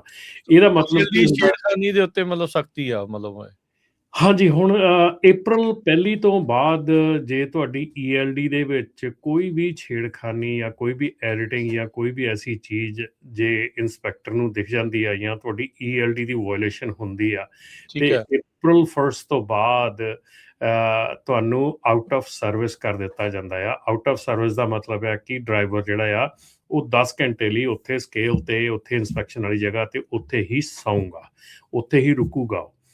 ਸੋ ਉਹਦਾ ਕੀ ਮਤਲਬ ਆ, ਆਊਟ ਆਫ ਸਰਵਿਸ ਦਾ ਮਤਲਬ ਕੀ ਹੈ ਕਿ ਆਊਟ ਆਫ ਸਰਵਿਸ ਦੇ ਨਾਲ ਤੁਹਾਡੀ ਕੰਪਨੀ ਦਾ ਜਿਹੜਾ ਸਕੋਰ ਹੈਗਾ ਆ ਉਹ ਸਪਾਈਕ ਬਹੁਤ ਜ਼ਿਆਦਾ ਕਰ ਜਾਂਦਾ ਹੈਗਾ। ਤੁਹਾਨੂੰ ਜਿਹੜੀ CBSA ਦਾ ਸਕੋਰ ਹੈਗਾ, ਜਿਹੜਾ ਤੁਹਾਡਾ ਕੰਪਨੀ ਸਕੋਰ ਹੈਗਾ, ਉਹ ਬਹੁਤ ਸਪਾਈਕ ਕਰਦਾ ਬਹੁਤ ਜਲਦੀ, ਤੇ ਉਹਦੇ ਨਾਲ ਤੁਹਾਨੂੰ ਫਿਰ ਲੋਡ ਮਿਲਣੇ ਜਿਹੜੇ ਆ ਉਹ ਬੰਦ ਹੋ ਜਾਂਦੇ ਆ। ਪਰ ਇਹਦੇ ਵਿੱਚ ਇਹਨਾਂ ਨੇ ਇਹ ਵੀ ਚੀਜ਼ ਕਰਤੀ ਆ ਕਿ ਜੇ ਤੁਹਾਡੀ ELD ਦਾ ਡਾਟਾ ਜਾਂ ਕੋਈ ਵੀ ਵਾਇਲੇਸ਼ਨ ਹੈਗੀ ਆ, ਉਹ ਕਿੰਨੀ ਕੁ ਸੀਰੀਅਸ ਹੈਗੀ ਆ, ਉਹਦੇ ਅਕੋਰਡਿੰਗਲੀ CBSA ਦੇ ਆਫਿਸਰ ਨੂੰ ਉੱਥੇ ਡਿਸੀਜਨ ਲੈਣ ਲਈ ਕਿਹਾ ਗਿਆ। ਡਿਫਰੈਂਟ ਚੀਜ਼ਾਂ ਉਹਨਾਂ ਨੇ ਦੱਸੀਆਂ ਹੈਗੀਆਂ, ਚਾਹੇ ਉਹ ਫਾਲਸ ELD ਹੈਗੀ ਆ। ਹੁਣ ਬਹੁਤ ਜਿਹੜੇ ਬੰਦੇ ਹੈਗੇ ਆ ਰਾਜਕਰਨ, ਉਹ ਆਪਾਂ ਕਿੰਨੀਆਂ ਮੇਰੇ ਖਿਆਲ ਇਸ ਵੇਲੇ ਘੱਟੋ ਘੱਟ 60 ELDs ਜਿਹੜੀਆਂ ਆ ਉਹ ਐਲੀਮੀਨੇਟ ਹੋ ਚੁੱਕੀਆਂ ਇਸ ਸਾਲ ਦੇ ਵਿੱਚ ਹੀ, ਠੀਕ ਹੈ ਨਾ। ਉਹਨਾਂ ਨੇ ਉਹ ਤੋਂ ਲਾਤੀਆਂ ਹੈਗੀਆਂ FMCSA ਦੀ ਅਪਰੂਵਲ ਲਿਸਟ ਤੋਂ। ਕਈ ਲੋਕੀ ਸਟਿਲ ਅਜੇ ਵੀ ਉਹ ਯੂਜ਼ ਕਰ ਰਹੇ ਆ। ਜੇ ਤੁਸੀਂ ਨਾਨ ਅਪਰੂਵਡ ELD ਯੂਜ਼ ਕਰ ਰਹੇ ਆ ਤੇ ਉਹ ਸਿੱਧਾ ਹੀ ਤੁਹਾਡਾ ਜਿਹੜਾ ਆ ਆਊਟ ਆਫ ਸਰਵਿਸ ਹੈਗੀ ਆ, ਉਹਦੇ ਵਿੱਚ ਕੋਈ ਉਹਦੀ ਮਤਲਬ ਕਿ ਉਹ ਨਹੀਂ ਚੀਜ਼ ਹੈਗੀ। ਅਸੀਂ ਬਾਰ-ਬਾਰ ਕਹਿੰਦੇ ਕਿ ਜਿਹੜੀ ਤੁਸੀਂ ELD ਜੇ ਤੁਹਾਡੀ ਬੰਦ ਹੋ ਚੁੱਕੀ ਹੈ, ਤੁਸੀਂ ਪੇਪਰ ਲੌਗ ਯੂਜ਼ ਕਰ ਸਕਦੇ ਹੋ। ਲੀਗਲੀ ਤੁਸੀਂ ਪੇਪਰ ਲੌਗ ਯੂਜ਼ ਕਰ ਸਕਦੇ ਫॉर 60 ਡੇਜ਼, ਠੀਕ ਆ। ਪ੍ਰਿੰਟ ਆਊਟ FMCSA ਦੀ ਸਾਈਟ ਤੋਂ ਪ੍ਰਿੰਟ ਆਊਟ ਲੈ ਕੇ ਜਾਓ ਔਰ ਦੱਸੋ ਕਿ ਇਹ ਸਾਡੀ ELD ਬੰਦ ਹੋ ਚੁੱਕੀ ਹੈ, ਅਸੀਂ ਇਹਦਾ ਕਰ ਰਹੇ ਹਾਂ, ਪੇਪਰ ਲੌਗ ਬੁੱਕ ਯੂਜ਼ ਕਰ ਰਹੇ ਹਾਂ। ਪਰ ਹੁਣ ਪੇਪਰ ਲੌਗ ਬੁੱਕ ਬਣਾਉਣੀ ਵੀ ਤਾਂ ਬਹੁਤ ਜਣਿਆਂ ਨੂੰ ਨਹੀਂ ਨਾ ਆਉਂਦੀ। ਇਹ ਵੀ ਤਾਂ ਪ੍ਰੋਬਲਮ ਬਹੁਤ ਵੱਡੀ ਹੈ ਨਾ ਕਿ ਪੇਪਰ ਲੌਗ ਬੁੱਕ ਨੂੰ ਸਮਝਣਾ, ਪੇਪਰ ਲੌਗ ਬੁੱਕ ਨੂੰ ਬਣਾਉਣਾ ਜਿਹੜਾ ਆ ਉਹ ਟਰੱਕਿੰਗ ਕੰਪਨੀਆਂ ਦੀ ਜ਼ਿੰਮੇਵਾਰੀ ਆ ਕਿ ਉਹ ਆਪਣੇ ਡਰਾਈਵਰਸ ਨੂੰ ਇਹਦੇ ਉੱਤੇ ਰੈਡੀ ਕਰਨ। ਉਹਨੂੰ ਕਿੱਦਾਂ ਬਣਾਉਣਾ, ਕਿੱਦਾਂ ਉਹਨੂੰ ਕੈਲਕੂਲੇਟ ਕਰਨਾ, ਕਿੱਦਾਂ ਸਾਰੀਆਂ ਚੀਜ਼ਾਂ ਕਰਨੀਆਂ, ਉਹ ਉਹਨਾਂ ਨੂੰ ਰੈਡੀ ਕਰਨ। ਤੇ ਸਾਰਿਆਂ ਨੂੰ ਜ਼ਿਆਦਾ ਜਿਹੜਾ ਰਾਜਕਰਨ ਇਸ ਕਾਨੂੰਨ ਦੇ ਥੱਲੇ ਜਿਹੜੀ ਆ ਉਹ ਨਜ਼ਰ ਜਾਏਗੀ ਕਿ ਜਿਹੜੇ ਡਬਲ ELD ਯੂਜ਼ ਕਰਦੇ ਆ ਜਾਂ ਨਾਂ ਨੂੰ ਥੋੜ੍ਹਾ ਜਿਹਾ ਚੇਂਜ ਕਰਕੇ 2 ELDs ਬਣਾ ਦਿੰਦੇ ਆ, 2 ਲੌਗਇਨਸ ਬਣਾ ਦਿੰਦੇ ਆ, ਉਹ ਜਿਹੜੀਆਂ ਚੀਜ਼ਾਂ ਹੈਗੀਆਂ। ਜਾਂ ਤੁਸੀਂ ਇਹ ਕਹਿ ਦਿੰਦੇ ਆ ਕਿ ਤੁਸੀਂ ਆਪਣਾ ਡਰਾਈਵਰ ਪਿੱਛੇ ਕਿਸੇ ਟਰੱਕ ਸਟਾਪ ਤੇ ਲਾਤਾ, ਰੈਸਟ ਏਰੀਏ 'ਚ ਲਾਤਾ, ਉਹ ਡਰਾਈਵਰ ਤੁਹਾਡੇ ਨਾਲ ਪਹਿਲਾਂ 2 ਡਰਾਈਵਰ ਸੀ, ਹੁਣ ਇੱਕੋ ਹੀ ਆ। ਉਹ ਸਾਰੀਆਂ ਚੀਜ਼ਾਂ ਜਿਹੜੀਆਂ ਉਹਨਾਂ ਉੱਤੇ ਬਹੁਤ ਜ਼ਿਆਦਾ ਸਖਤੀ ਜਿਹੜੀ ਆ ਉਹ ਹੋਣ ਵਾਲੀ ਆ। ਇਹਦੇ ਨਾਲ ਜਿਹੜੀ ਦੂਜਾ ਇੱਕ ਕਾਨੂੰਨ ਜਿਹੜਾ ਹੈਗਾ ਡਲਾਈਲਾ ਲਾ, ਜਿਹੜਾ ਉਹ ਇਸ ਵੇਲੇ ਬਹੁਤ ਵੱਡੀ ਸਿਚੁਏਸ਼ਨ ਦੇ ਵਿੱਚ ਹੈਗਾ। ਇਸ ਵੇਲੇ ਡਲਾਈਲਾ ਲਾ ਜਿਹੜਾ ਹੈ ਟਰਾਂਸਪੋਰਟੇਸ਼ਨ ਕਮੇਟੀ ਦੇ ਥਰੂ ਹੋ ਚੁੱਕਾ ਹੈ, ਟਰਾਂਸਪੋਰਟੇਸ਼ਨ ਕਮੇਟੀ 'ਚ ਪਾਸ ਹੋ ਚੁੱਕਾ ਆ। ਅੱਛਾ ਜੀ, ਹਾਂਜੀ, ਇਸ ਵੇਲੇ ਹੁਣ ਉਹ ਮੂਵ ਫਾਰਵਰਡ ਹੋ ਰਿਹਾ, ਔਰ ਜਿਹੜੇ ਸਪੀਡ ਦੇ ਨਾਲ ਮੂਵ ਫਾਰਵਰਡ ਹੋ ਰਿਹਾ ਜਾਂ ਜਿਹੜੀ ਸਪੀਡ ਨਾਲ ਉਹ ਪਾਸ ਹੋ ਰਿਹਾ, ਲੱਗ ਰਿਹਾ ਕਿ ਉਹ ਜਿਹੜਾ ਕਾਨੂੰਨ ਹੈਗਾ ਉਹ ਪਾਸ ਹੋ ਜਾਏਗਾ। ਔਰ ਸੋ ਇਹ ਸਿੱਧਾ ਜਿਹੜਾ CDL ਦੀ ਐਲੀਜੀਬਿਲਟੀ ਆ ਉਹਦੇ ਉੱਤੇ ਆ ਵੀ CDL ਦੀ ਰਿਕੁਆਇਰਮੈਂਟਸ ਚੇਂਜ ਹੋ ਜਾਣੀਆਂ ਇਹਦੇ ਨਾਲ ਕਾਨੂੰਨੀ ਤੌਰ ਦੇ ਉੱਤੇ। ਬਿਲਕੁਲ, ਜਿਹੜਾ DOT ਵਾਲਾ ਕਾਨੂੰਨ ਜਿਹੜਾ ਮਾਰਚ 16 ਨੂੰ ਲਾਗੂ ਹੋਇਆ ਕੁਝ ਦਿਨ ਪਹਿਲਾਂ, ਉਹਨੂੰ ਕੋਡੀਫਾਈ ਕਰਕੇ ਉਹਨੂੰ ਜਿਹੜਾ ਆ ਸਾਰਾ ਕੁਝ ਪੱਕੇ ਤੌਰ ਤੇ ਕਾਨੂੰਨ ਤੌਰ ਤੇ ਉਹਨੂੰ ਕੋਡੀਫਾਈ ਕਰ ਦੇਣਾ ਆ। ਇਹਦੇ ਵਿੱਚ ਜਿਹੜੇ non domicile licence, existing licence ਆ, ਉਹ ਗ੍ਰੈਂਡਫਾਦਰਡ ਇਨ ਕੀਤੇ ਗਏ ਆ ਕਿ ਉਹਨਾਂ ਨੂੰ ਰੱਖਿਆ ਗਿਆ ਵਿੱਚ ਕਿ ਹਾਲ ਦੀ ਘੜੀ ਉਹਨਾਂ ਨੂੰ ਕੈਂਸਲ ਨਹੀਂ ਕੀਤਾ ਗਿਆ। ਪਰ ਆਉਣ ਵਾਲੇ ਸਮੇਂ ਦੇ ਵਿੱਚ ਜਿੱਦਾਂ ਉਹ ਲਾਇਸੈਂਸਿਸ ਐਕਸਪਾਇਰ ਹੋਈ ਜਾਣਗੇ, ਜਿੱਦਾਂ ਆਪਾਂ ਪਹਿਲਾਂ ਵੀ ਪਿਛਲੇ DOT ਦੇ ਕਾਨੂੰਨ ਦੇ ਵਿੱਚ ਵੀ ਇਹੋ ਹੀ ਗੱਲ ਸੀ ਕਿ ਜਿਵੇਂ ਉਹ ਲਾਇਸੈਂਸ ਐਕਸਪਾਇਰ ਹੋਈ ਜਾਣਗੇ, ਉਵੇਂ ਉਹ ਜਿਹੜੇ ਡਰਾਈਵਰ ਆ ਆਊਟ ਆਫ ਡਰਾਈਵ ਫੋਰਸ ਦੇ ਵਿੱਚੋਂ ਨਿਕਲਦੇ ਜਾਣਗੇ। ਪਰ ਇਹਦੇ ਵਿੱਚ ਇੱਕ ਗੱਲ ਜ਼ਰੂਰ ਆ ਕਿ ਬਹੁਤ ਆਪਣੇ ਜਿਹੜੇ ਡਰਾਈਵਰ ਐਸੇ ਹੈਗੇ ਆ, ਆਪਣੇ ਨਾਨ ਡੋਮਿਸਾਈਲ ਡਰਾਈਵਰ ਜਿਨ੍ਹਾਂ ਦੇ ਲਾਇਸੈਂਸ ਗਏ ਹੈਗੇ ਆ ਜਾਂ ਜਿਨ੍ਹਾਂ ਦੇ ਲਾਇਸੈਂਸ ਕੈਂਸਲ ਹੋਏ ਹੈਗੇ ਆ ਜੀ, ਉਹਨਾਂ ਦੀ ਐਲੀਜੀਬਿਲਿਟੀ ਜਿਹੜੀ ਅੱਜ ਸ਼ਾਇਦ ਨਹੀਂ ਰਹੀ ਹੈਗੀ, ਲੇਕਿਨ ਆਉਣ ਵਾਲੇ ਸਮੇਂ ਦੇ ਵਿੱਚ ਉਹਨਾਂ ਦੀ ਐਲੀਜੀਬਿਲਿਟੀ ਫਿਰ ਆ ਸਕਦੀ ਆ। ਕਿਉਂਕਿ ਜਦੋਂ ਤੁਸੀਂ ਆਪਣਾ ਸਟੇਟਸ ਤੁਹਾਡਾ ਚੇਂਜ ਹੁੰਦਾ, ਮੰਨ ਲਓ ਕਿ ਤੁਸੀਂ ਕੱਲ੍ਹ ਨੂੰ ਗ੍ਰੀਨ ਕਾਰਡ ਤੁਹਾਡਾ ਅਪਰੂਵ ਹੋ ਕੇ ਗ੍ਰੀਨ ਕਾਰਡ ਆ ਜਾਂਦਾ ਜਾਂ ਸਿਟੀਜ਼ਨ ਬਣਦੇ ਆ ਕਈ, ਸੋ ਕਈ ਸਿਚੁਏਸ਼ਨ ਜਿਹੜੀਆਂ ਤੁਹਾਡੀ ਲਾਈਫ 'ਚ ਚੇਂਜ ਹੁੰਦੀਆਂ, ਸੋ ਇਹ ਜਿਹੜੀ ਐਲੀਜੀਬਿਲਿਟੀ ਆ ਇਹ ਫਿਰ ਦੁਬਾਰਾ ਤੋਂ ਤੁਹਾਡੀ ਲਾਈਫ ਦੇ ਵਿੱਚ ਆ ਸਕਦੀ ਆ। ਸੋ ਇਸ ਦੇ ਲਈ ਇਹ ਨਾ ਕਰੋ ਕਿ ਅੱਜ ਉਹਦੇ ਲਈ ਕੁਛ ਤੁਸੀਂ ਗਲਤ ਕੰਮ ਕਰੋ ਜਾਂ ਕਿਸੇ ਤਰੀਕੇ ਨਾਲ ਉਹਨੂੰ ਕਾਇਮ ਰੱਖਣ ਦੀ ਕੋਸ਼ਿਸ਼ ਕਰੋ। ਜੇ if your license is going away, that doesn't mean it will go away for life. ਤੁਸੀਂ ਅੱਜ ਜਾ ਰਿਹਾ ਹੈਗਾ, ਕੱਲ੍ਹ ਨੂੰ ਐਲੀਜੀਬਿਲਿਟੀ ਫਿਰ ਹੋ ਜਾਂਦੀ ਆ, ਤੁਸੀਂ ਫਿਰ ਵਰਕਫੋਰਸ 'ਚ ਆ ਸਕਦੇ ਆ। ਪਰ ਉਦੋਂ ਤੱਕ ਲਈ ਹੁਣ ਜਿਹੜੀ ਉਹਨਾਂ ਨੇ ਜਿਹੜੀ ਚੀਜ਼ ਇਹ ਕਹੀ ਆ ਕਿ all knowledge and skill test must be given only in English.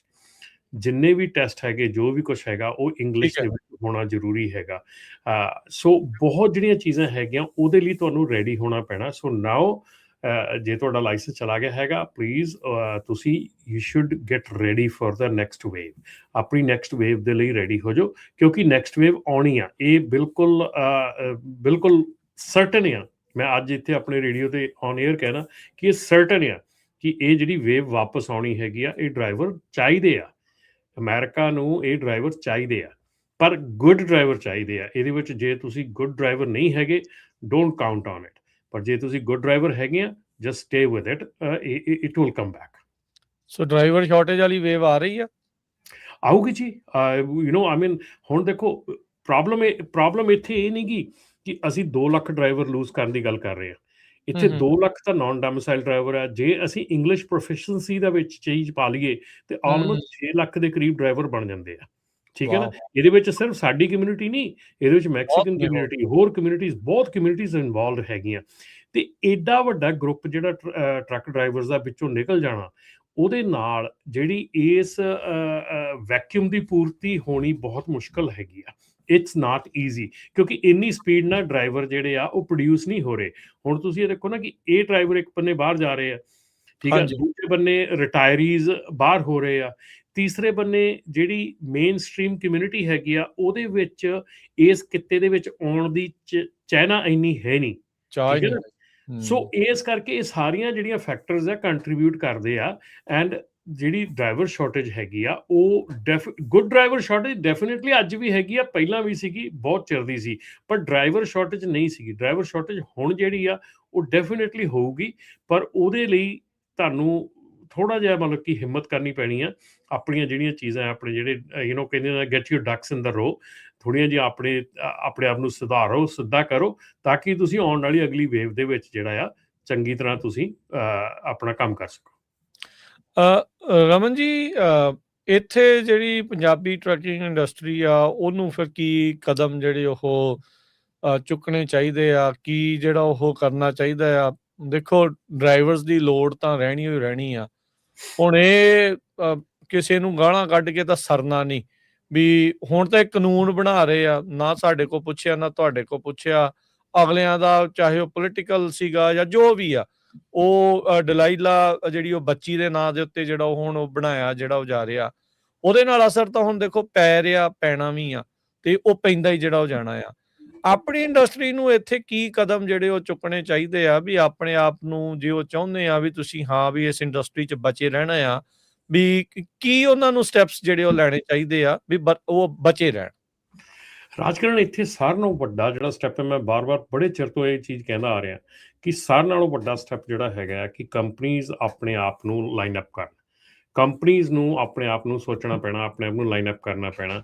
Don't do this ਕਿ ਮੈਂ ਅੱਜ ਸ਼ਾਰਟੇਜ ਹੋ ਗਈ ਆ, ਰੇਟ ਵੱਧ ਗਿਆ, ਮੈਂ ਫਟਾਫਟ 5 7 10 ਟਰੱਕ ਫਟਾਫਟ ਪਾਉਣੇ ਸ਼ੁਰੂ ਕਰ ਦਿਆ। ਠੀਕ ਹੈ ਨਾ? ਮੁੜ ਕੇ 5 7 10 15 20 ਟਰੱਕ ਯਾਰਡ 'ਚ ਖੜੇ ਹੁੰਦੇ ਆ, ਫਿਰ ਆਪਾਂ ਇੱਕ ਦੂਜੇ ਦੇ ਡਰਾਈਵਰ ਖਿੱਚਦੇ ਹੈਗੇ ਆ। ਸੋ ਸਾਰਿਆਂ ਨਾਲੋਂ ਜਿਹੜੀ ਜ਼ਰੂਰੀ ਚੀਜ਼ ਹੈਗੀ ਆ ਇਸ ਵੇਲੇ, ਉਹ ਹੈਗੀ ਆ ਕਿ ਕੰਪਨੀਜ਼ ਆਪਣੀਆਂ ਜਿਹੜੀਆਂ practices how to do business, ਉਹਨੂੰ ਸਿੱਧਾ ਕਰਨ।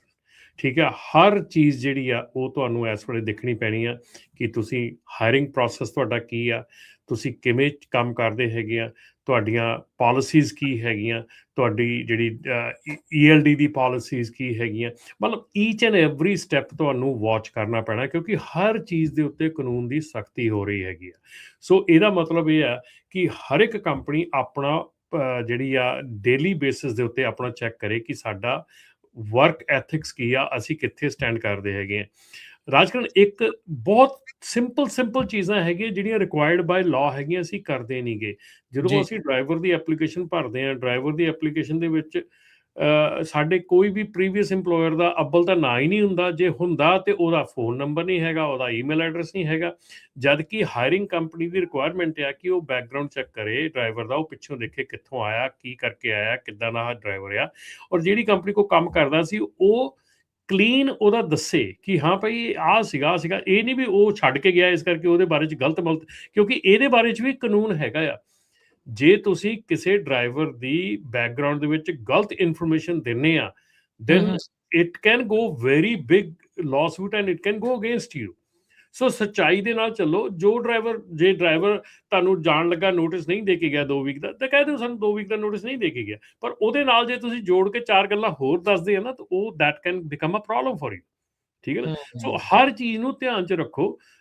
ਦੂਸਰੀ ਗੱਲ ਆ ਕਿ ਜਿਹੜੀ W2 1099 ਵਾਲੀ ਗੱਲ ਹੈਗੀ ਆ, ਉਹ ਸੁਧਰ ਜਾਓ, ਕਿਉਂਕਿ ਹੁਣ ਜਿਹੜੀ ਟਰੰਪ ਐਡਮਿਨਿਸਟ੍ਰੇਸ਼ਨ ਆ, ਉਹਨਾਂ ਨੇ ਜਿਹੜਾ ਰਿਮੈਂਬਰ ਆਪਾਂ ਗੱਲ ਕਰਦੇ ਸੀ, ਜਿਹੜਾ AB5 ਨੂੰ ਜਿਹੜੀ ਡੈਮੋਕ੍ਰੈਟਸ ਦੇ ਵਿੱਚ ਉਹਨਾਂ ਨੇ ਇਹ ਨੈਸ਼ਨਲ ਲੈਵਲ ਤੇ ਲੈ ਕੇ ਗਏ ਸੀਗੇ, ਤੇ ਉਹ ਕਰਨ ਦੀ ਕੋਸ਼ਿਸ਼ ਕੀਤੀ ਸੀਗੀ। ਹੁਣ ਓਰੇਗਨ ਦੀ ਹੈਗੀ ਆ ਜਿਹੜੀ ਉਸ ਲੇਬਰ ਡਿਪਾਰਟਮੈਂਟ ਦੇ ਵਿੱਚ ਆ।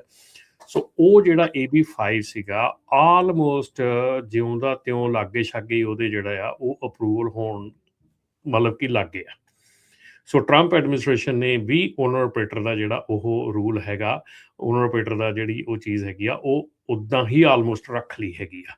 ਸੋ ਬੀ ਕੇਅਰਫੁਲ ਨਾਓ ਕਿ ਤੁਹਾਡਾ ਜਿਹੜਾ 1099 W2 ਵਾਲਾ ਚੱਕਰ ਹੈਗਾ, ਉਹਦੇ ਵਿੱਚ ਤੁਸੀਂ ਨਾ ਫਸੋ, ਕਿਉਂਕਿ ਹੁਣ ਜਿਹੜੀਆਂ ਚੀਜ਼ਾਂ ਹੈਗੀਆਂ, ਅੱਗੇ ਜਿਹੜੀਆਂ ਗਵਰਨਮੈਂਟ ਸੀਗੀਆਂ, ਅੱਗੇ ਜਿਹੜੀ ਐਡਮਿਨਿਸਟ੍ਰੇਸ਼ਨ ਸੀ, ਉਹ ਸਨੇਲ ਚਾਲ ਚੱਲਦੀ ਸੀ, ਬਹੁਤ ਸਲੋ ਚਾਲ ਚੱਲਦੀ ਸੀ। ਇਹ ਗਵਰਨਮੈਂਟ ਬੜੀ ਫਾਸਟ ਰਿਐਕਸ਼ਨ ਕਰ ਰਹੀ ਹੈ, ਐਕਸ਼ਨ ਕਰ ਰਹੀ ਹੈ। ਸੋ ਇਹਦੇ ਵਿੱਚ ਚੀਜ਼ਾਂ ਜਿਹੜੀਆਂ ਆ ਉਹ ਬਿਲਕੁਲ ਤੁਸੀਂ ਮਤਲਬ ਇਹ ਸੋਚ ਕੇ ਨਾ ਚੱਲੋ ਵੀ ਉਹ ਚੀਜ਼ਾਂ ਨਹੀਂ ਹੋਣੀਆਂ।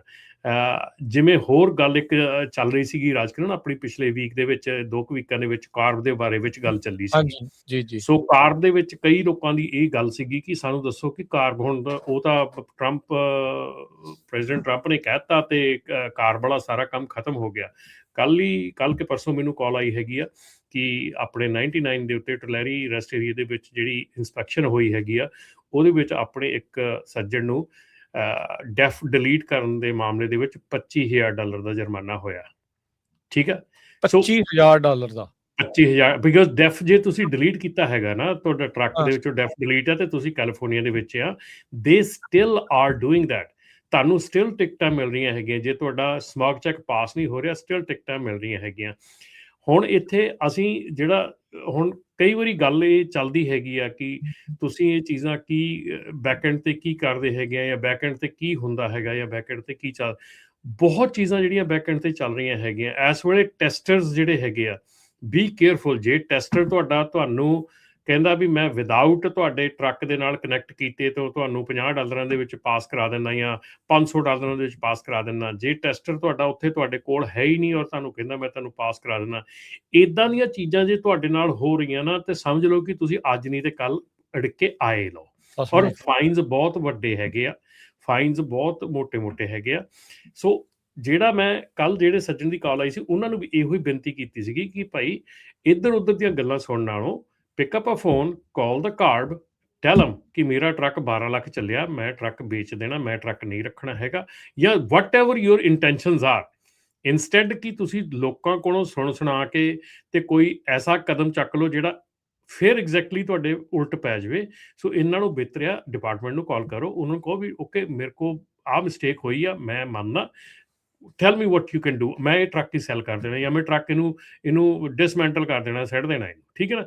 ਸੋ ਇਹ ਜਿਹੜੀਆਂ ਚੀਜ਼ਾਂ ਹੈਗੀਆਂ, ਔਰ ਇਹ ਬਹੁਤ ਵੱਡੇ ਪ੍ਰੋਬਲਮਸ ਹੈਗੀਆਂ।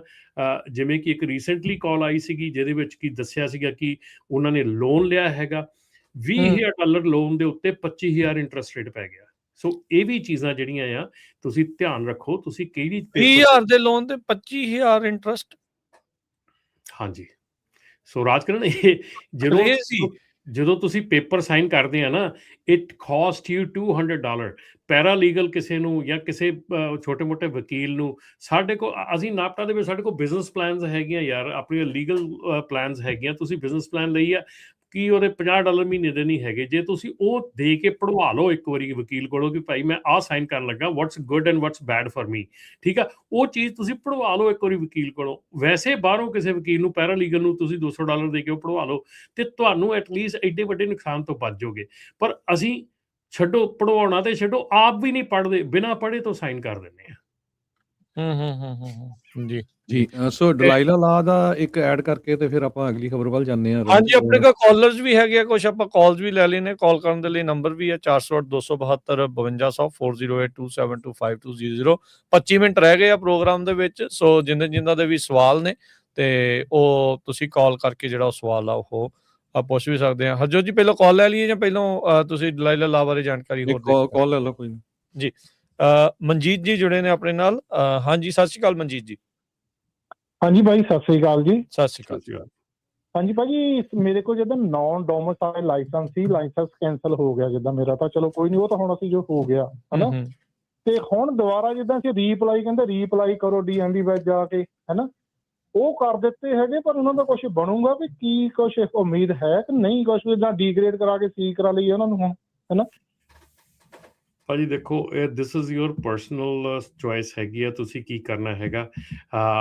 ਤੁਸੀਂ ਲਿੰਬੋ ਦੇ ਵਿੱਚ ਰਹਿਣਾ ਹੈਗਾ, ਲਟਕਦੇ ਰਹਿਣਾ ਹੈਗਾ, ਦੈਟਸ ਅਪ ਟੂ ਯੂ। ਆਪਣੇ ਕੋਲ ਉਮੀਦ ਹੈਗੀ ਆ, ਜੇ ਤਾਂ ਉਮੀਦ ਹੈਗੀ ਫਿਰ ਤਾਂ ਠੀਕ ਹੈ, ਨਹੀਂ ਤਾਂ ਹੋਰ ਕੋਈ ਕੰਮ ਵੀ ਨਹੀਂ ਹੋ ਰਿਹਾ। ਜੇ ਅਸੀਂ ਊਬਰ ਕਰਦੇ ਹਾਂ, ਲਿਫਟ ਕਰਦੇ ਹਾਂ ਨਾ, ਉਹ ਵੀ ਹੁਣ ਲਾਇਸੈਂਸ ਪਰਚੀ ਤੋਂ ਮੰਨਦੇ ਨਹੀਂ ਹੈਗੇ ਭਾਜੀ। ਹੁਣ ਇਹ ਸਮਝ ਨਹੀਂ ਆਉਂਦੀ, ਜੇ ਤਾਂ ਕੋਈ ਕੇਸ ਕੋਈ ਤੁਹਾਨੂੰ ਪਤਾ ਹੋਵੇ, ਨੌਲੇਜ ਹੋਵੇ, ਕੋਈ ਕੇਸ ਚੱਲਦਾ ਆ, ਕੋਈ ਡਿਸੀਜਨ ਆ ਸਕਦਾ ਕੁਛ, ਫਿਰ ਹੁਣ ਲੰਮਲੇਟ ਕੋਈ ਨਹੀਂ ਰੱਖਦੇ ਆ ਹਨਾ, ਨਹੀਂ ਤਾਂ ਫਿਰ ਹੁਣ ਪਾਸਾ ਤਾਂ ਇੱਕ ਹੋਇਆ ਹੀ ਆ ਹਨਾ। ਹੁਣ ਇਹ ਸਮਝ ਨਹੀਂ ਆ ਰਹੀ ਵੀ ਕਰੀਏ ਕੀ ਹਨਾ। ਭਾਜੀ ਅਸੀਂ ਤਾਂ ਦੇਖੋ we can tell you the straight forward ਕਿ ਜਿਹੜੇ ਲਾਜ਼ ਹੈਗੇ ਆ ਉਹ ਆਲਰੇਡੀ ਇਨ ਪਲੇਸ ਹੈਗੇ ਆ, ਲਾਅ ਬਣ ਚੁੱਕੇ ਹੈਗੇ ਆ, ਠੀਕ ਆ। ਆ ਜਿਹੜਾ ਡਿਲਾਇਲਾ ਲਾਅ ਆ ਰਿਹਾ, ਇਹਦੇ ਵਿੱਚ ਰਾਜਕਿਰਨ ਇੱਕ ਬਹੁਤ ਵੱਡੀ ਇੰਪੋਰਟੈਂਟ ਚੀਜ਼ ਹੋਰ ਆ ਰਹੀ ਹੈ, ਜਿਹੜੀ ਕਿ ਮੈਂ ਤੁਹਾਨੂੰ ਪਤਾ ਆਪਾਂ ਪਿਛਲੇ ਪ੍ਰੋਗਰਾਮਾਂ ਦੇ ਵਿੱਚ ਕਿੰਨੀ ਜ਼ੋਰ ਦੇ ਨਾਲ ਇਹ ਚੀਜ਼ਾਂ ਕਹਿੰਦੇ ਆ ਰਹੇ ਆ, ਔਰ ਇਹ ਚੀਜ਼ਾਂ ਲਾਗੂ ਹੋ ਰਹੀਆਂ। ਇਸ ਵੇਲੇ ਹਾਈਵੇ ਐਪ ਦੇ ਵਿੱਚ ਇਹ ਚੀਜ਼ ਸਾਰਿਆਂ ਨਾਲੋਂ ਵੱਡੀ ਲਾਗੂ ਹੋ ਰਹੀ ਆ। ਉਹਦੇ ਵਿੱਚ ਹੈਗਾ, it also makes trucking companies responsible. Carrier can not hire driver without valid CDL or English skills or they risk losing their registration. The bill even bans certain foreign dispatch services that help foreign drivers skirt rules. More to come on this. ਸੋ ਇਹ ਦੇਖ ਲਓ, ਆਪਾਂ ਇਹ ਚੀਜ਼ ਆਪਾਂ ਪਿਛਲੇ ਘੱਟੋ ਘੱਟ ਨਹੀਂ ਤਾਂ ਆਪਾਂ ਕਿੰਨੇ ਚਿਰਾਂ ਤੋਂ ਇਹ ਕਹਿੰਦੇ ਆ ਰਹੇ ਆ ਵੀ ਜੇ ਤੁਹਾਡੀ ਫੋਰਨ ਦੇ ਵਿੱਚ ਕਿਸੇ ਬਾਹਰਲੇ ਕੰਟਰੀ 'ਚ ਡਿਸਪੈਚ ਹੈਗੀ ਆ, you will be taken out. Raman ji ਹੁਣ ਇਹਨਾਂ ਨੂੰ ਤੁਸੀਂ ਦੱਸੋ, ਚਲੋ ਅਜੇ ਲਾ ਪ੍ਰਪੋਜ਼ ਆ, ਅਜੇ ਕਮੇਟੀ 'ਚ ਹੋ ਸਕਦਾ ਪਾਸ ਹੋ ਜਾਵੇ, ਹੋ ਸਕਦਾ ਰਹਿ ਜਾਵੇ, ਬਟ ਰਾਈਟ ਨਾਓ ਜਿੱਦਾਂ DMV ਵਾਲੇ ਕਹਿੰਦੇ ਵੀ ਤੁਸੀਂ ਕਰ ਲਓ, ਕੀ ਕਰ ਲੈਣਾ ਚਾਹੀਦਾ? ਕੋਈ ਇੰਤਜ਼ਾਰ ਕਰਨ ਦਾ ਫਾਇਦਾ ਹੈ ਜਾਂ ਨਹੀਂ ਹੈ? ਕੀ ਕਹਿੰਦੇ ਆ ਤੁਸੀਂ? ਪਿਛਲੇ 120 ਦਿਨਾਂ ਦੇ ਵਿੱਚ DMV ਨੇ ਕੀ ਕੀਤਾ ਹੈਗਾ, ਮੈਨੂੰ ਇਹ ਦੱਸ ਦਿਓ। ਤੁਹਾਨੂੰ ਪਿਛਲੇ 120 ਦਿਨਾਂ ਦੇ ਵਿੱਚੋਂ 118 ਦਿਨ DMV ਨੇ ਕੁਝ ਨਹੀਂ ਕੀਤਾ ਹੈਗਾ। ਪਿਛਲੇ 2 ਦਿਨਾਂ ਦੇ ਵਿੱਚ DMV ਨੇ ਭੜਕੂ ਪਾਤਾ। ਨਹੀਂ ਕਾਲ ਨਹੀਂ ਕੱਟ ਹੋ ਗਈ, ਸੁਣ ਰਹੇ ਹਾਂ ਤੁਹਾਡੀ ਗੱਲ, ਠੀਕ ਹੈ ਨਾ। ਅੱਛਾ ਜੀ, ਅੱਛਾ ਹਾਂਜੀ। 120 ਦਿਨਾਂ ਦੇ ਵਿੱਚ ਕੁਝ ਨਹੀਂ ਕੀਤਾ, 2 ਦਿਨਾਂ ਦੇ ਵਿੱਚ ਭੜਥੂ ਪਾ ਕੇ ਉਹਨਾਂ ਨੇ ਇਹ ਕਰਤਾ ਵੀ ਆਹ ਕਰ ਦਿਓ, ਆਹ ਕਰ ਦਿਓ, ਆਹ ਕਰ ਦਿਓ, ਠੀਕ ਹੈ ਨਾ। ਦ ਪ੍ਰੋਬਲਮ ਇਜ਼ ਕਿ ਜਿਹੜੀ ਆਪਾਂ ਨੂੰ ਸਮਝਣ ਦੀ ਇਹ ਚੀਜ਼ ਦੀ ਲੋੜ ਹੈ। ਦੇਖੋ ਤੁਸੀਂ ਮੈਨੂੰ ਗਲਤ ਕਹਿ ਸਕਦੇ ਆ, ਠੀਕ ਹੈ ਨਾ। I'm just telling you the truth ਇਹ ਹੈਗਾ ਕਿ ਵੈਨ ਹੋਰ ਸਟੇਟਾਂ ਜਿਹੜੀਆਂ ਆ, ਬਾਹਰਲੀਆਂ ਕਈ ਸਟੇਟਾਂ ਜਿਹੜੀਆਂ ਜਦੋਂ ਉਹ ਕੈਂਸਲ ਕਰ ਰਹੀਆਂ ਹੈਗੀਆਂ, ਬਾਹਰਲੀਆਂ ਕਈ ਸਟੇਟਾਂ ਉਸ ਕਾਨੂੰਨ ਨੂੰ ਮੰਨ ਰਹੀਆਂ ਹੈਗੀਆਂ, ਕਈ ਸਟੇਟਾਂ ਜਿਹੜੀਆਂ ਉਸ ਲਾਇਸੈਂਸ ਨੂੰ ਆਪਣੀ ਸਟੇਟ ਦੇ ਵਿੱਚੋਂ ਲੰਘਣ ਨਹੀਂ ਦੇ ਰਹੀਆਂ ਹੈਗੀਆਂ, ਕਿੰਨਾ ਕੁਛ ਉਹ ਜਿਹੜਾ ਹੋ ਰਿਹਾ ਹੈਗਾ। ਅਜੇ ਕੱਲ ਦੀ ਪਰਸੋਂ ਦੀ ਜਿਹੜੀ ਪਿਛਲੇ ਵੀਕ ਦੀ ਗੱਲ ਹੈਗੀ ਆ, ਐਰੀਜ਼ੋਨਾ ਦੇ ਵਿੱਚ ਕਿੰਨੇ ਆਊਟ ਆਫ ਸਰਵਿਸ ਹੋਏ ਹੈਗੇ, ਉਹਨਾਂ ਨੇ ਅਰੈਸਟ ਏਰੀਆ ਦੇ ਵਿੱਚ ਜਿਹੜੀ ਲਾਅ ਇਨਫੋਰਸਮੈਂਟ ਕੀਤੀ ਹੈਗੀ ਆ। ਹੁਣ 2 ਸਟੇਟਸ ਮੈਸਾਚਿਊਸੈਟਸ ਤੇ ਉਧਰ ਨਿਊ ਜਰਸੀ ਜਿਹੜੇ ਆ, ਉਹ they are putting together a plan ਕਿ ਜਿੱਥੇ ਦੋਨਾਂ ਨੇ ਵਰਕ ਕਰਕੇ ਇਹਨਾਂ ਦੇ ਉੱਤੇ ਕੰਮ ਕਰਨਾ ਹੈਗਾ। ਜਦੋਂ ਇਹ ਚੀਜ਼ਾਂ ਹੋ ਰਹੀਆਂ ਹੈਗੀਆਂ, ਦੈਨ what you expect, ਮਤਲਬ ਇੱਕ ਕਾਮਨ ਸੈਂਸ ਦੇ ਹਿਸਾਬ ਦੇ ਨਾਲ ਆ, ਤੁਸੀਂ ਇੱਕ ਪਰਸਨਲ ਆਪਣਾ ਡਿਸੀਜਨ ਲੈਣਾ ਹੋਵੇ ਇੰਨੇ ਰੌਲੇ ਰੱਪੇ ਦੇ ਵਿੱਚ, ਜੇ ਆਪਾਂ ਨੂੰ ਕੱਲ ਉਹ ਲਾਇਸੈਂਸ ਮਿਲ ਵੀ ਜਾਂਦਾ ਆ, ਮੈਂ ਤੁਹਾਨੂੰ ਕਹਿੰਦਾ ਵੀ ਉਹ ਲਾਇਸੈਂਸ ਮਿਲ ਵੀ ਜਾਂਦਾ ਆ, then is it worth it? ਕਿਉਂਕਿ ਤੁਸੀਂ ਕਿਸੇ ਹੋਰ ਸਟੇਟ 'ਚ ਜਾ ਨਹੀਂ ਸਕਦੇ, ਇੱਥੇ ਤੁਹਾਨੂੰ ਕੰਮ ਮਿਲ ਨਹੀਂ ਰਿਹਾ ਹੈਗਾ। ਸੋ ਮੈਂ ਕਿਸੇ ਨੂੰ ਗਲਤ ਚੀਜ਼ ਦੇ ਵਿੱਚ ਨਹੀਂ ਰੱਖਣਾ ਚਾਹੁੰਦਾ। ਇਹ ਜਿਹੜੀਆਂ ਕਾਨੂੰਨਨ ਫਾਈਟਸ ਆ, ਇਹ ਚੱਲਦੀਆਂ ਰਹਿੰਦੀਆਂ। ਕਾਨੂੰਨਨ ਫਾਈਟਸ ਜਿਹੜੀਆਂ, ਇਹਨਾਂ ਦੇ ਵਿੱਚ ਕੋਈ ਕਿਸੇ ਨੂੰ ਭਰੋਸਾ ਨਹੀਂ ਹੁੰਦਾ ਵੀ ਇਹਦਾ ਕੀ ਰਿਜ਼ਲਟ ਨਿਕਲਣਾ ਹੈਗਾ। ਹਾਂ, ਤੁਹਾਡੀ ਜ਼ਿੰਦਗੀ ਜਿਹੜੀ ਆ ਉਹ ਤੁਹਾਨੂੰ ਆਪਣੇ ਹਿਸਾਬ ਨਾਲ ਚਲਾਉਣੀ ਪੈਣੀ ਆ। ਜੇ ਤੁਹਾਨੂੰ ਲੱਗਦਾ ਕਿ ਤੁਸੀਂ ਵੇਟ ਕਰ ਸਕਦੇ ਹੋਰ 6 ਮਹੀਨੇ ਇਸ ਲਾਇਸੈਂਸ ਲਈ, ਯੂ ਕੈਨ। ਬਟ ਜੇ ਤੁਹਾਨੂੰ ਲੱਗਦਾ ਕਿ ਤੁਹਾਨੂੰ ਘਰ ਦਾ ਖਰਚਾ ਚਲਾਉਣ ਵਾਸਤੇ ਹੋਰ ਕੁਝ ਕਰਨਾ ਪੈਣਾ, then you go ahead. Raman ji ਮੈਂ ਕਲੀਅਰਲੀ ਦੱਸ ਦਿੰਦਾ, ਜਿਹੜਾ ਡੀ ਦੀ ਵੈਬਸਾਈਟ ਤੇ ਉਹ ਮੈਂ ਸ਼ੋ ਵੀ ਕਰ ਦਿੰਦਾ ਨਾਲ। ਉਹਨਾਂ ਨੇ ਕਿਹਾ ਵੀ ਜੇ ਤੁਸੀਂ CDL ਦੇ ਲਈ ਅਪਲਾਈ ਕਰਦੇ ਤੇ ਨਾਲ, ਜਾਂ ਤੁਸੀਂ ਚਾਹੁੰਦੇ ਵੀ ਕਲਾਸ C, ਕਹਿੰਦੇ 2 ਐਪਲੀਕੇਸ਼ਨਾਂ ਇਕੱਠੀਆਂ ਨਹੀਂ ਅਸੀਂ ਪ੍ਰੋਸੈਸ ਕਰਦੇ। ਸੋ ਮੇਕ ਸ਼ੋਰ ਕਰ ਲਓ। ਇੱਕ ਬੰਦਾ ਤੁਹਾਨੂੰ ਕਹਿੰਦੇ ਵੀ ਆਪ ਹੀ ਉਹ ਕਰਨਾ ਪੈਣਾ। ਆ ਦੇਖੋ DMV cannot process two license application at the same time, ਜਾਂ ਤਾਂ CDL ਦੇ ਲਈ ਕਰ ਲਓ ਤੇ ਜਾਂ ਫਿਰ ਰੈਗੂਲਰ ਕਲਾਸ C ਦੇ ਲਈ ਕਰ ਲਓ। ਇਹ ਹੁਣ ਤੁਸੀਂ ਤੁਹਾਨੂੰ ਆਪ ਬੰਨਾ ਜਿਹੜਾ ਉਹ ਕਰਨਾ ਪੈਣਾ। ਇਹ DMV ਦੀ ਆਪਣੀ ਜਿਹੜੀ ਵੈਬਸਾਈਟ ਆ ਉਹਦੇ ਤੇ ਉਹਨਾਂ ਨੇ ਕਲੀਅਰਲੀ ਜਿਹੜਾ ਉਹ ਮੈਂਸ਼ਨ ਕੀਤਾ ਹੋਇਆ ਆ। ਸੋ ਬਾਕੀ ਇਹਨਾਂ ਦੇ ਟਰੈਕ ਰੈਕਡ ਨੂੰ ਦੇਖਦੇ ਹੋਏ ਤੁਸੀਂ ਆਪ ਅੰਦਾਜ਼ਾ ਜਿਹੜਾ ਲਾ ਲਓ ਵੀ ਕੀ ਤੁਸੀਂ ਜਿਹੜਾ ਉਹ ਕਰਨਾ ਆ। ਉਹਨਾਂ ਨੇ ਤੇ ਇਹ ਕਿਹਾ ਸੀਗਾ ਵੀ 6 ਤਰੀਕ ਤੋਂ ਪਹਿਲਾਂ ਜੇ ਤੁਸੀਂ ਆਪ ਕੈਂਸਲ ਕਰ ਦਿੰਦੇ ਆ ਤਾਂ ਫਿਰ ਤੁਸੀਂ ਕਰ ਸਕਦੇ ਆ। ਉਸ ਤੋਂ ਬਾਅਦ ਦੇ ਵਿੱਚ ਹੁਣ ਨਹੀਂ ਜਿਹੜਾ ਹੋ ਰਿਹਾ। ਦੇਖੋ ਉਹਨਾਂ ਦੀ ਮੋਟੀ ਲਾਈਨ ਲਿਖੀ ਆ, is not currently issuing non-domiciled CLPs or CDLs। ਹੁਣ ਭੁਲੇਖੇ 'ਚ ਰਹਿਣਾ ਆ ਤੁਸੀਂ, ਕਿਵੇਂ ਰਹਿਣਾ ਆ। ਅੱਧੀਆਂ ਚੀਜ਼ਾਂ ਜਿਹੜੇ DMV ਦੇ ਵਿੱਚ ਬੈਠੇ ਆ ਉਹਨਾਂ ਨੂੰ ਵੀ ਨਹੀਂ ਪਤਾ। ਕੁਛ ਕੁ ਵੈਬਸਾਈਟ ਦੇ ਉੱਤੇ ਜਦੋਂ ਇਸ ਤਰੀਕੇ ਨਾਲ ਪਾਈਆਂ ਜਾਂਦੀਆਂ ਲੋਕ ਹੋਰ ਕਨਫਿਊਜ਼ ਹੋ ਜਾਂਦੇ ਆ। ਬਾਕੀ ਬਿਲਕੁਲ ਸਹੀ ਗੱਲ ਆ ਰਮਨ ਜੀ ਦੀ ਵੀ 120 ਦਿਨਾਂ ਦੇ ਵਿੱਚੋਂ ਉਹਨਾਂ ਨੇ ਕੀਤਾ ਕੀ ਆ। ਉਹ ਤੁਹਾਨੂੰ ਜਿਹੜੇ ਆ ਉਹ ਮਿੱਠੀਆਂ ਗੱਲਾਂ ਸੁਣਾਉਂਦੇ ਰਹੇ, ਅੰਦਰ ਖਾਤੇ ਉਹਨਾਂ ਦੀਆਂ ਸਾਰੀਆਂ ਮੰਨਦੇ ਰਹੇ। ਸੋ ਹੁਣ ਤੁਸੀਂ ਆਪ ਹੀ ਅੰਦਾਜ਼ਾ ਲਾ ਲਓ ਵੀ ਅੰਦਰ ਖਾਤੇ ਕੀ ਆ। ਤੇ ਬਾਕੀ ਇਹਨਾਂ ਨੇ ਆਪ ਕਲੀਅਰਲੀ ਦੱਸ ਦਿੱਤਾ ਆਈਦਰ CDL ਜਾਂ ਕਲਾਸ C। ਦੋ ਐਪਲੀਕੇਸ਼ਨਾਂ ਇਕੱਠੀਆਂ ਤੁਹਾਡੀਆਂ ਪ੍ਰੋਸੈਸ ਨਹੀਂ ਜੋ ਹੋਣੀਆਂ। ਇੱਕ ਨੂੰ ਤੁਸੀਂ ਲਾ ਲਓ ਜਾਂ CDL ਦੇ ਵਾਲੇ ਪਾਸੇ ਹੋ ਲਓ ਜਾਂ ਕਲਾਸ C ਵਾਲੇ ਪਾਸੇ ਹੋ ਲਓ। ਰਾਜਕਿਰਨ ਉਹਦੇ ਵਿੱਚ ਵੀ ਇੱਕ ਗੱਲ ਹੈ ਨਾ, ਤੁਸੀਂ CDL ਪਾਸੇ ਹੋ ਲਓ, CDL ਦੀ ਐਪਲੀਕੇਸ਼ਨ ਕਰ ਦਿਓ, then there is a requirement. CDL ਦੀ ਰਿਕੁਆਇਰਮੈਂਟ ਹੈ ਹੁਣ ਕਿ ਤੁਹਾਡੇ ਉਹਦੇ ਵਿੱਚ ਵਰਕ ਪਰਮਿਟ ਨੂੰ ਉਹ ਨਹੀਂ ਮੰਨਦੇ, 3 ਵੀਜ਼ਿਆਂ ਨੂੰ ਮੰਨਦੇ ਆ, ਹੈਨਾ, ਵੈਲਿਡ ਪਾਸਪੋਰਟ ਮੰਗਦੇ ਆ ਸਾਰਾ ਕੁਝ। ਸੋ ਉਹ ਹੁਣ DMV ਤਾਂ ਸ਼ਰੇਆਮ ਕਹੂਗੀ ਮੈਂ ਇਸ਼ੂ ਕਰ ਦਿੰਦੀ ਆ ਬਟ ਫੁਲਫਿਲ ਥੀਸ ਰਿਕੁਆਇਰਮੈਂਟਸ ਕਰ ਲਓ। ਸੋ ਉਹਦੇ ਵਿੱਚ ਜੇ ਤੁਸੀਂ ਫੁਲਫਿਲ ਨਹੀਂ ਕਰਦੇ ਫਿਰ ਤੁਸੀਂ ਵਿੱਚੇ ਮਜ਼ਦਾਰ ਕੀ ਰਹਿ ਜਾਣਾ। ਉਹਦੇ ਵਿੱਚ ਇਹ ਵੀ ਚੀਜ਼ ਹੈ ਨਾਲ ਕਿ ਇੰਗਲਿਸ਼ ਦੀ ਰਿਕੁਆਇਰਮੈਂਟ ਵੀ ਹੈ ਨਾਲ, ਟੈਸਟ ਵੀ ਉੱਚੀ ਹੋਣਾ, ਟੈਸਟ ਵੀ ਇੰਗਲਿਸ਼ 'ਚ ਹੋਣਾ ਹੈ। ਤੇ ਦੂਸਰੀ ਚੀਜ਼ ਹੋ ਰਿਹਾ ਕਿ ਜਿਹੜੀ DMV ਕੈਲੀਫੋਰਨੀਆ DMV ਆ ਉਹਨੂੰ ਇਹ ਵਾਰਨਿੰਗ ਮਿਲੀ ਆ ਕਿ either you cancel these licenses or we going to cancel your ability to issue the licenses from scratch. So ਕੱਲ ਨੂੰ ਕੈਲੀਫੋਰਨੀਆ ਦੇ ਵਿੱਚ 7 ਲੱਖ ਕਮਰਸ਼ੀਅਲ ਲਾਇਸੈਂਸ ਆ ਇੱਥੇ, 7 lakh. So is DMV is going to take that risk ki losing the ability to issue a license? So ਚਲੋ ਉਹ ਤਾਂ ਇੱਕ ਸੰਵਿਧਾਨਿਕ ਤੌਰ ਦੇ ਉੱਤੇ ਇੱਕ ਵੱਖਰਾ ਬਖੇੜਾ ਖੜਾ ਹੋ ਜਾਊਗਾ ਵੀ ਫੈਡਰਲਿਜ਼ਮ ਦਾ ਉਹ ਵੱਖਰਾ ਰੌਲਾ ਹੋ ਜਾਊਗਾ ਵੀ ਕੀ ਇਹ ਕਰ ਸਕਦੇ ਜਾਂ ਨਹੀਂ। ਬਿਲਕੁਲ ਕਲੀਅਰ ਆ ਤੁਹਾਡੇ ਸਾਹਮਣੇ। ਉਦਾਂ like I think grey area ਕੋਈ ਬੜਾ ਹੈਗਾ ਨਹੀਂ ਆ। ਇਹ ਵੀ ਤੁਸੀਂ ਐਨਕ ਕਿਹੜੀ ਲਾ ਕੇ ਦੇਖਣਾ ਚਾਹੁੰਦੇ ਹੋ ਤੁਹਾਡੀ ਮਰਜ਼ੀ ਆ। ਐਂਡ ਬਲੀਵ ਮੀ ਰਾਜਕਿਰਨ, ਮੈਨੂੰ ਪਤਾ ਬਹੁਤ ਬੰਦੇ ਆ ਜਿਹੜੇ ਜੈਨੂਇਨਲੀ ਕੰਮ ਕਰ ਰਹੇ ਆ, ਜੈਨੂਇਨ ਵਧੀਆ ਡਰਾਈਵਰ ਹੈਗੇ ਆ ਔਰ ਇਸ ਚੱਕਰ ਦੇ ਵਿੱਚ ਉਹ ਫਸ ਗਏ ਹੈਗੇ। ਇਹ ਬਿਲਕੁਲ 100% ਮੰਨਦੇ ਆ। ਪਰ ਕਿਸੇ ਨੂੰ ਝੂਠਾ ਦਿਲਾਸਾ, ਕਿਸੇ ਨੂੰ ਐਵੇਂ ਖਾਮ-ਖਾ ਦਾ ਦਿਲਾਸਾ, ਕਾਨੂੰਨ ਜਿਹੜੇ ਚੱਲਦੇ ਆ, ਜਿਹੜੀ ਲਾਅ ਸੂਟ ਹੁੰਦੇ ਆ, ਇਹ ਲੌਂਗ ਟਰਮ ਚੀਜ਼ਾਂ ਹੁੰਦੀਆਂ। ਮਿਲਿਆ ਹੁਣ ਤੁਸੀਂ ਆਪ ਹਿਸਾਬ ਲਾ ਲਓ ਰਾਜਕਿਰਨ, ਰਿਮੈਂਬਰ ਆਪਾਂ ਕਾਰ ਦਾ ਕੈਲੀਫੋਰਨੀਆ ਨੇ ਕੀਤਾ ਸੀਗਾ ਜਿਹੜਾ, ਜੀ ਕਿੰਨੇ ਸਾਲ, 5 ਸਾਲ 6 ਸਾਲ ਚੱਲਿਆ ਉਹ ਕੇਸ। ਹਾਂਜੀ 6 ਸਾਲ ਬਾਅਦ ਉਹਨੇ ਕੈਲੀਫੋਰਨੀਆ ਤੋਂ ਵਿਡਰਾ ਕਰ ਲਿਆ ਆਪਣਾ ਕੇਸ। ਠੀਕ ਹੈ ਨਾ। ਸੋ ਇਹ ਚੀਜ਼ਾਂ ਜਿਹੜੀਆਂ ਨਾ, ਇਹ ਚੀਜ਼ਾਂ ਨੂੰ ਧਿਆਨ 'ਚ ਰੱਖੋ। ਪਹਿਲਾਂ ਲੀਗੈਲਿਟੀ ਦੇਖੋ, ਉਹਦਾ ਬੇਸਿਸ ਦੇਖੋ, ਕਾਮਨ ਸੈਂਸ ਯੂਜ਼ ਕਰੋ and then make a decision for yourself। Don't go ਕਿ ਉਹ ਕੀ ਕਹਿ ਰਹੇ you know, just go and make the decision on your personal ਆਪਣੀ ਕੌਂਸ਼ੀਅਸ ਤੇ ਕਿ ਕੀ ਮੈਂ 6 ਮਹੀਨੇ ਵੇਟ ਕਰਦਾ ਰਹਿ ਸਕਦਾ ਇਸ ਚੀਜ਼ ਲਈ, ਔਰ ਕੀ ਮੇਰੇ ਘਰ ਨੂੰ ਕੱਲ ਨੂੰ ਮੈਨੂੰ ਪੇਮੈਂਟ ਚਾਹੀਦੀ ਆ, ਸੋ ਮੈਨੂੰ ਕੁਝ ਹੋਰ ਕਰਨਾ ਪੈਣਾ। Then make a decision according to that. ਜੀ ਆਪਣੇ ਅਗਲੇ ਕਾਲਰ ਨੇ ਵਰਿੰਦਰ। ਹਾਂਜੀ ਸਤਿ ਸ਼੍ਰੀ ਅਕਾਲ ਜੀ। ਸਤਿ ਸ਼੍ਰੀ ਅਕਾਲ ਜੀ ਸਾਹਿਬ ਨੂੰ। ਜੀ ਮੈਂ ਜਾਣਕਾਰੀ ਦੇਣਾ ਚਾਹੁੰਦਾ ਜੀ, ਜਿਹੜੀ ਗੱਲ ਹੁਣ ਇਸ਼ੂ ਚੱਲ ਰਿਹਾ ਜੀ ਇਸ ਬਾਰੇ ਹੀ, ਕਿ ਮੇਰਾ ਇੱਕ ਬਹੁਤ ਹੀ ਖਾਸ ਯਾਰ ਦੋਸਤ ਵੈਸਟ ਸੈਕਰਾਮੈਂਟੋ DMV ਦੇ ਵਿੱਚ ਜਦੋਂ ਆਪਣਾ ਇਹੀ A ਕਲਾਸ ਦਾ ਉਹਨਾਂ ਦਾ ਕੈਂਸਲ ਹੋ ਗਿਆ ਸੀ, ਦੁਬਾਰੇ ਉਹਨਾਂ ਨੇ ਇਹ ਫਾਰਮ ਭਰ ਦਿੱਤਾ, ਮਤਲਬ ਐਪਲੀਕੇਸ਼ਨ ਦੁਬਾਰਾ ਫਿਲ ਕਰ ਦਿੱਤੀ।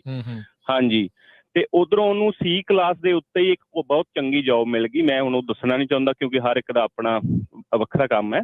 ਤੇ ਉਹ C ਕਲਾਸ ਦੇ ਜਿਹੜੇ ਜਿੱਥੇ ਜੋਬ ਮਿਲੀ ਹੈ ਜੀ, ਉਹ ਉਹਨੂੰ ਕਹਿੰਦੇ ਨੇ ਸਾਨੂੰ ਇਹ ਪੇਜ ਨਹੀਂ ਚਾਹੀਦਾ, ਸਾਨੂੰ ਕਾਰਡ ਲਿਆ ਕੇ ਦੇ। ਤੇ ਜਦੋਂ ਉਹ DMV ਜਾਂਦੇ ਨੇ, ਉਹ ਕਹਿੰਦੇ ਵੀ ਤੁਸੀਂ ਮੈਨੂੰ ਪੇਜ ਦੇ ਦਿੱਤਾ ਤੇ ਮੈਨੂੰ ਕਾਰਡ ਚਾਹੀਦਾ। ਉਹ ਕਹਿੰਦੇ ਉਹ ਤਾਂ ਉਹਨੇ ਦਿਨ ਚ ਆਊਗਾ। ਉਹ ਕਹਿੰਦੇ ਇਹ ਆਨਲਾਈਨ ਵੀ ਨਹੀਂ ਸ਼ੋ ਹੋ ਰਿਹਾ ਸਾਨੂੰ। ਮੇਰੀ ਜਿੱਥੇ ਮੈਨੂੰ ਜੋਬ ਲੱਗੀ ਹੈ, ਉਹ ਕਹਿੰਦੇ ਨੇ ਸਾਨੂੰ ਆਨਲਾਈਨ ਵੀ ਤੇਰਾ C ਕਲਾਸ ਨਹੀਂ ਸ਼ੋ ਹੋ ਰਿਹਾ। ਅੱਛਾ, ਹੁਣ DMV ਵਾਲੇ ਉਹਨੂੰ ਕਹਿ ਰਹੇ ਨੇ ਕਿ ਤੂੰ ਆਪਣੀ A ਕਲਾਸ ਵਾਲੀ ਜਿਹੜੀ ਤੂੰ ਭਰੀ ਹੋਈ ਹੈ ਐਪਲੀਕੇਸ਼ਨ, ਉਹ ਵਿਡਰਾ ਕਰਾ।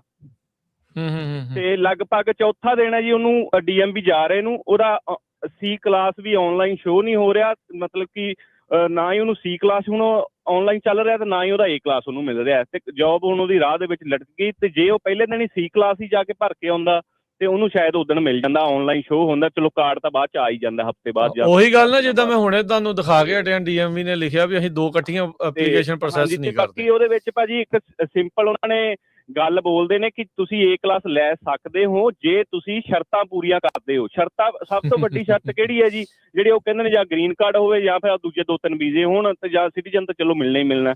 ਤੇ ਇਸ ਕਰਕੇ ਮੇਰੇ ਵੀਰ ਕੰਫਿਊਜ਼ ਨਾ ਹੋਵੋ। ਸਾਰਿਆਂ ਨੂੰ ਇਹੀ ਹੈ ਕਿ ਆਪਣਾ ਘਰ ਪਰਿਵਾਰ ਚਲਾਉਣ ਲਈ ਛੇਤੀ ਤੋਂ ਛੇਤੀ ਆਪਣਾ ਵਧੀਆ ਕਦਮ ਚੁੱਕੋ ਤੇ ਤਾਂ ਜੋ ਕਨਫਿਊਜ਼ ਨਾ ਰਹੋ। ਸਹੀ ਗੱਲ, ਵਧੀਆ ਚਲਾ ਸਕੋ। ਧੰਨਵਾਦ ਜੀ। ਥੈਂਕ ਯੂ ਵੀਰ ਜੀ। ਥੈਂਕ ਯੂ ਜੀ। ਰਾਜ।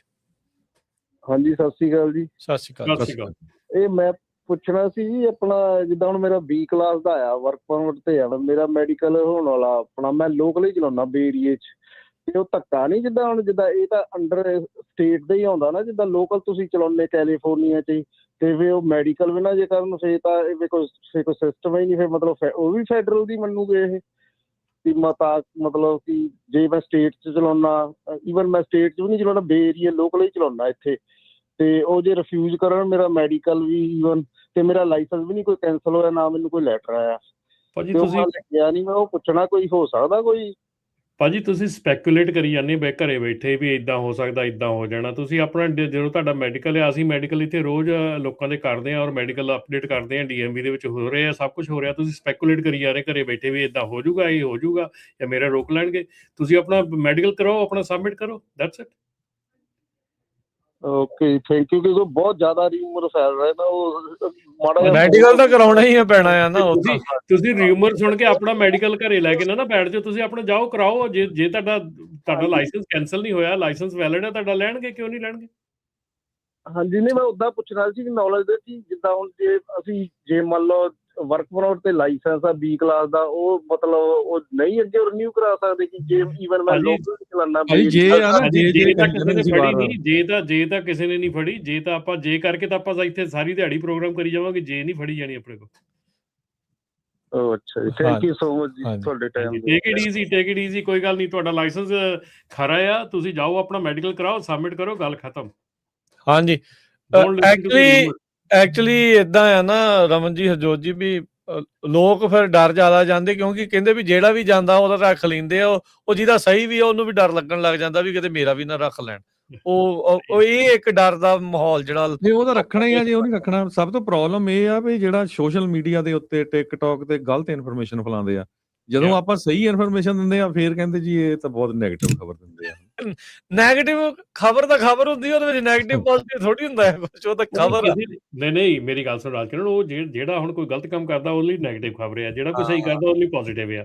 ਹੁਣ ਇਹ ਸਾਨੂੰ ਥੋੜੀ ਪਤਾ ਵੀ ਕਿਹੜਾ ਗਲਤ ਕਰਦਾ ਕਿਹੜਾ ਸਹੀ ਕਰਦਾ। ਨਹੀਂ, ਜਦ ਹੁਣ ਫੈਡਰਲ ਗਵਰਨਮੈਂਟ ਨੇ ਕਹਿਤਾ ਵੀ 2 ਲੱਖ ਬੰਦਿਆਂ ਦੇ ਲਾਇਸੈਂਸ ਜਾਣੇ ਆ, ਵਾਸ਼ਿੰਗਟਨ ਪੋਸਟ ਨੇ ਫਰੰਟ ਪੇਜ ਤੇ ਸਟੋਰੀ ਰਨ ਕਰਤੀ, ਅਸੀਂ ਉਹ ਖਬਰ ਸ਼ੇਅਰ ਕਰਤੀ। ਹੁਣ ਇਹਦੇ ਚ ਨੈਗੇਟਿਵ ਵਾਲੀ ਕਿਹੜੀ ਗੱਲ ਆ ਕਿ ਨਹੀਂ? ਦੇਖੋ, ਦੂਸਰੀ ਗੱਲ ਇਹ ਆ, ਮੈਂ ਸਾਰਿਆਂ ਨੂੰ ਹੱਥ ਜੋੜ ਕੇ ਬੇਨਤੀ ਕਰਦਾ ਕਿ ਜੇ ਤੁਹਾਨੂੰ ਕੋਈ ਸਿਚੁਏਸ਼ਨ ਹੈ, ਕੋਈ ਪ੍ਰੋਬਲਮ ਆ, please call the appropriate department. ਠੀਕ ਆ, ਮੈਨੂੰ ਪਤਾ ਕਿ ਤੁਸੀਂ ਕਹਿਣਾ ਵੀ DMV ਦਾ ਕੋਈ ਸਿਰ ਪੱਲਾ ਨਹੀਂ ਫੜਾਉਂਦੀ, ਪਰ ਆਨਸਰ DMV ਨੇ ਹੀ ਦੇਣਾ ਆ। ਜੇ ਤੁਸੀਂ ਮੈਨੂੰ ਵੀ ਕਾਲ ਕਰਕੇ ਪੁੱਛੋਗੇ ਨਾ, ਤਾਂ ਮੇਰੇ ਕੋਲ ਵੀ ਉਸ ਚੀਜ਼ ਦਾ ਕੋਈ ਆਨਸਰ ਨਹੀਂ ਹੋਣਾ ਜਿਹੜੀ ਚੀਜ਼ ਤੁਹਾਨੂੰ ਚਾਹੀਦੀ ਆ। ਜੇ ਕਾਰ ਦਾ ਕੋਈ ਇਸ਼ੂ ਆ, ਕਾਰ ਦੀ ਹੈਲਪਲਾਈਨ ਹੈਗੀ ਆ, ਉਹਨਾਂ ਨੂੰ ਕਾਲ ਕਰੋ, try to work with them. ਜੇ ਤੁਹਾਡਾ ਕੋਈ ਕਾਨੂੰਨਨ ਕੋਈ ਐਸਾ ਚੀਜ਼ ਹੈਗੀ ਆ, ਤੁਹਾਡਾ ਬੈਂਕ ਦਾ ਹੈਗਾ ਆ, ਆਪਣੇ ਉਹ ਨਿਰਮਲ ਸਾਹਿਬ ਜੀ ਹੈਗੇ, ਉਹਨਾਂ ਨੂੰ ਤੁਸੀਂ ਕਾਲ ਕਰ ਲਓ। ਮਤਲਬ ਤੁਸੀਂ ਬੈਂਕ ਨਾਲ ਸਿੱਧੀ ਗੱਲ ਕਰੋ। ਤੁਸੀਂ ਹਰ ਇੱਕ ਚੀਜ਼ ਦੇ ਉੱਤੇ ਜਿਹੜੀ ਰਿਊਮਰਸ ਨੂੰ ਸੁਣ ਕੇ ਤੁਸੀਂ ਆਪਣਾ BP ਵਧਾ ਲਓ ਤੇ ਮੁੜ ਕੇ ਫਿਰ ਮੈਡੀਕਲ 'ਚ ਵੀ ਨਹੀਂ ਪਾਸ ਹੁੰਦਾ ਬੰਦਾ। ਪਰ ਇੱਕ ਗੱਲ ਜ਼ਰੂਰ ਆ ਰਮਨ ਜੀ, ਜਿਹੜੇ DMV ਦੇ EMPLOYE ਵੀ ਆ ਨਾ, ਉਹ ਪੂਰੀ ਤਰ੍ਹਾਂ ਟ੍ਰੇਨਡ ਨਹੀਂ, ਪਰ ਇਹ ਬਹੁਤ ਛੇਤੀ ਹੋ ਜਾਣਾ ਕਿਉਂਕਿ AI ਯੂਜ਼ ਹੋ ਰਹੀ ਆ। ਹੁਣ AI ਦੇ ਨਾਲ ਐਨ ਕਲੀਅਰ ਕੱਟ ਹੋ ਜਾਣਾ। ਅਗਲੇ ਨੇ ਉੱਥੇ ਐਂਟਰ ਕਰੋ, ਪਿਆ ਹੈਗਾ ਯੈਸ ਨੋ ਦੈਟਸ ਇਟ। ਭਾਜੀ ਤੁਸੀਂ ਯਕੀਨ ਕਰਿਓ, ਮੈਂ ਇੱਕ ਗੱਲ ਕਰ ਰਿਹਾ ਕਿ ਬੰਦੇ ਮੈਡੀਕਲ ਕਰਾਉਣ ਆਉਂਦੇ ਆ, ਜਦੋਂ ਮੈਡੀਕਲ ਹੋਰ ਮਤਲਬ ਕਿ ਸ਼ੁਰੂ ਕਰਨਾ ਹੁੰਦਾ ਤੇ 2-4 ਲਾਗੇ ਬੈਠੇ ਉਹਨਾਂ ਨੂੰ ਦੱਸ ਦਿੰਦੇ ਆਹ ਗੱਲ ਕਰਤੀ, ਬੰਦੇ ਦਾ ਬੈਠੇ ਦਾ BP ਵੱਧ ਜਾਂਦਾ ਉੱਥੇ ਜੀ। ਬਿਲਕੁਲ। ਔਰ ਇਹ ਚੀਜ਼ ਇਸ ਵੇਲੇ ਤੁਹਾਨੂੰ ਮੈਂ ਖਾਸ ਕਰਕੇ ਦੱਸ ਰਿਹਾ ਮੈਡੀਕਲ ਦੇ ਵਿੱਚ। ਜਿੱਦਾਂ ਆਪਣੇ ਪਿਛਲੀ ਵਾਰੀ ਇੱਕ ਭਾਈ ਸਾਹਿਬ ਵੀ ਆਪਣੇ ਦੱਸ ਕੇ ਗਏ ਸੀਗੇ ਕਿ what is happening in the back and. Medical ਦੇ ਵਿੱਚ ਬਹੁਤ ਕੁਛ ਜਿਹੜਾ ਆ ਉਹ ਇਗਨੋਰ ਹੋ ਰਿਹਾ ਸੀ ਹੁਣ ਤੱਕ। ਮੈਡੀਕਲ ਦੇ ਵਿੱਚ ਜਿਹੜੀ ਤੁਹਾਡੀ ਸਿਹਤ ਆ। ਦੇਖੋ ਜੇ ਕੋਈ ਡਾਕਟਰ ਸਾਨੂੰ ਹੁਣ ਕਈ ਵਾਰੀ ਜਿਹੜੇ ਆਪਣੇ ਸਾਡੇ ਹੈਗੇ ਆ ਡਰਾਈਵਰਸ ਆ ਉਹਨਾਂ ਦੀ ਕਾਲ ਆਉਂਦੀ ਆ ਕਿ ਮੈਂ ਮੈਡੀਕਲ ਕਰਾਉਣਾ ਸੀ, ਮੈਨੂੰ 2 ਸਾਲ ਦਾ ਦੇ ਦਿਓਗੇ। ਭਾਜੀ ਇੱਦਾਂ ਨਹੀਂ, 2 ਸਾਲ ਦਾ ਨਹੀਂ ਮਿਲਦਾ। When you come to the doctor check your health. ਜੇ ਤੁਹਾਡੀ ਹੈਲਥ ਐਪਰੋਪਰੀਏਟ ਐਂਡ ਗੁੱਡ ਹੈਗੀ ਆ, you will get it for 2 years.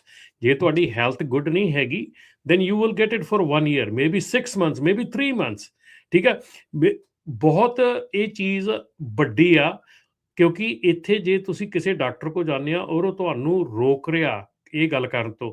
ਸਾਡੇ ਕੋਲ ਕਈ ਐਸੇ ਮਰੀਜ਼ ਵੀ ਆਏ ਆ ਜਿੱਥੇ ਡਾਕਟਰ ਇਹ ਕਹਿ ਰਿਹਾ ਕਿ ਜੇ ਮੈਂ ਰੈਗੂਲਰ ਹਸਪੀਟਲ 'ਚ ਜਾਂ ਰੈਗੂਲਰ ਅਰਜੈਂਟ ਕੇਅਰ 'ਚ ਹੁੰਦਾ ਤੇ ਮੈਂ ਇਹਨੂੰ ਸਿੱਧਾ ਐਮਰਜੈਂਸੀ ਭੇਜਣਾ ਸੀ, ਏਡਾ ਬੁਰਾ ਹਾਲ ਆ BP ਦਾ ਔਰ ਏਡਾ ਬੁਰਾ ਹਾਲ ਆ ਸ਼ੂਗਰ ਦਾ। ਠੀਕ ਹੈ ਨਾ। ਸੋ ਇਹ ਚੀਜ਼ਾਂ ਆਉਣ ਵਾਲੇ ਸਮੇਂ ਦੇ ਵਿੱਚ ਆ ਜਾਣੀਆਂ। ਸੋ ਜੇ ਤੁਸੀਂ ਟਰੱਕਿੰਗ ਇੰਡਸਟਰੀ 'ਚ ਰਹਿਣਾ ਆ, please take care of your self. ਆਪਣੀ ਸਿਹਤ ਦੀ ਟੇਕ ਕੇਅਰ ਕਰੋ, ਆਪਣੀ ਹੈਲਥ ਦੀ ਟੇਕ ਕੇਅਰ ਕਰੋ। ਜੇ ਡਾਕਟਰ ਤੁਹਾਨੂੰ ਕਹਿੰਦਾ ਵੀ ਆਪਣੇ ਡਾਕਟਰ ਕੋਲ ਜਾ ਕੇ ਦਵਾਈ ਖਾਓ, ਆਪਣੇ ਡਾਕਟਰ ਕੋਲ ਜਾ ਕੇ ਮਿਲੋ, ਉਹਨੂੰ ਦਵਾਈ ਲਓ ਤੇ ਉਸ ਚੀਜ਼ ਨੂੰ ਲਓ। ਠੀਕ ਹੈ। ਤੇ ਦੂਸਰੀ ਚੀਜ਼ ਆ ਕਿ ਉਸ ਚੀਜ਼ ਨੂੰ ਸੁਣ ਕੇ ਤੇ ਇੰਡੀਆ ਤੋਂ ਦਵਾਈ ਮੰਗਾ ਕੇ ਨਾ ਖਾਣੀ ਸ਼ੁਰੂ ਕਰ ਦਿਓ, ਕਿਉਂਕਿ ਉਹ ਫਿਰ ਦੂਜੇ ਬੰਨੇ ਪੋਜ਼ਿਟਿਵ ਹੋ ਜਾਂਦਾ ਕੰਮ। ਜੀ ਹਰਪ੍ਰੀਤ ਸਤਿ ਸ਼੍ਰੀ ਅਕਾਲ।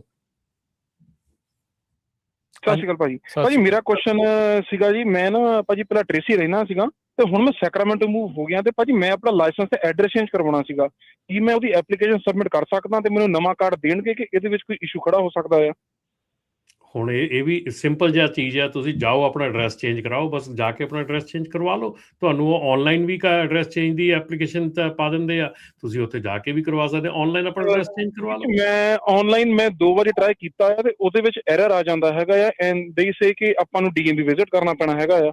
ਵੀ ਵਿਜ਼ਿਟ DMV ਕਾਲ ਉਹ ਜਨਾਨੀ ਮੈਨੂੰ ਕਹਿੰਦੇ ਹੈਗੇ ਆ we don't know commercial license ਤੁਹਾਡੇ ਕੋਲ ਕਹਿੰਦੇ ਵੀ ਸਾਨੂੰ ਪਤਾ ਨਹੀਂ। ਕਹਿੰਦੇ ਹਾਂਜੀ DMV ਵਾਲੇ ਕਹਿੰਦੇ ਵੀ ਡੋਨਟ ਨੋ, ਤੁਸੀਂ DMV ਆਪਣਾ ਉੱਥੇ ਵਿਜ਼ਿਟ ਕਰੋ। ਉਹਨਾਂ ਜਾਣਾ ਹੀ ਪੈਣਾ ਜੀ ਫਿਰ ਤਵੀਰ ਜੀ ਤੁਹਾਨੂੰ।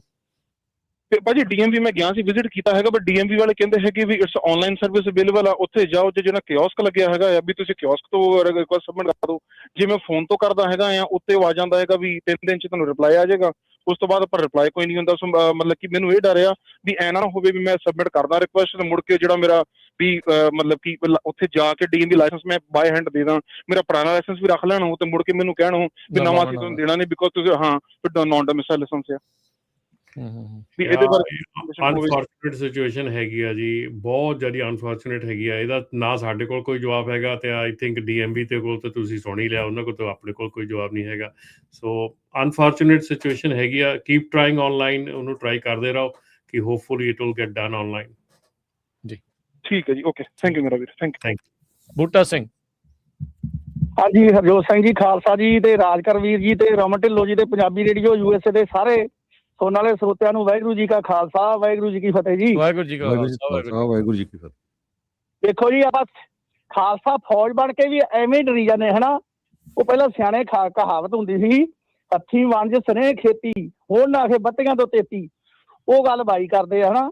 ਮੈਂ ਤਾਂ ਜਦੋਂ ਜਾਂਦਾ ਨਾ ਕਿਤੇ ਮੈਡੀਕਲ ਤੇ ਉੱਥੋਂ ਕਰਾ ਕੇ ਤੇ DMV ਉਹਨਾਂ ਨੂੰ ਜਮ੍ਹਾਂ ਕਰਾ ਕੇ ਫੇਰ ਘਰੇ ਵੜਦਾ। ਇਹ ਨਾ ਹੋਵੇ ਕਿਸੇ ਦਾ ਕੰਪਨੀ ਵਾਲੇ ਕਹਿੰਦੇ ਅਸੀਂ ਕਰਾ ਦਾਂਗੇ, ਮੈਂ ਨਹੀਂ, ਆਪਦੇ ਹੱਥੀਂ ਜਿਹੜਾ ਕੰਮ ਕੀਤਾ ਉਹ ਬਹੁਤ ਵਧੀਆ ਹੁੰਦਾ, ਮੁੜ ਕੇ ਫੇਰ ਅਗਲੇ ਪੁੱਲ ਕਰ ਲੈਣ ਤੇ ਲਾਇਸੈਂਸ ਕੈਂਸਲ ਕਰ ਦੇਣਾ ਹਨਾ। ਤੇ ਬਾਕੀ ਦੂਜਾ ਨੰਬਰ ਇਹ ਆ ਜੀ ਵੀ ਜਿਹੜੇ ਵੀ ਕੰਮ ਆ ਨਾ ਤਸੱਲੀ ਨਾਲ ਕਰੋ, ਡਰੋ ਨਾ। ਜੇ ਉੱਥੇ ਜਾਣਾ ਮੰਗ ਕਹਿੰਦੇ ਆ ਤਾਂ ਉੱਥੇ ਜਾਓ, ਨਾਲ ਉਹਨਾਂ ਦੀ ਜਿੰਨੇ ਵਾਰੀ ਜਾਂਦੇ ਆ ਉਹ ਰਸੀਦ ਰੱਖੋ ਕੋਲੇ। ਜਦੋਂ ਉਹ ਕਹਿੰਦੇ ਨਾ ਵੀ ਨਹੀਂ ਮੁੜ ਜਾ ਇੱਥੋਂ, ਇਹ ਤੁਹਾਡਾ ਆਨਲਾਈਨ ਹੋ ਜੂ, ਫਲਾਣਾ ਹੋ ਜੂ।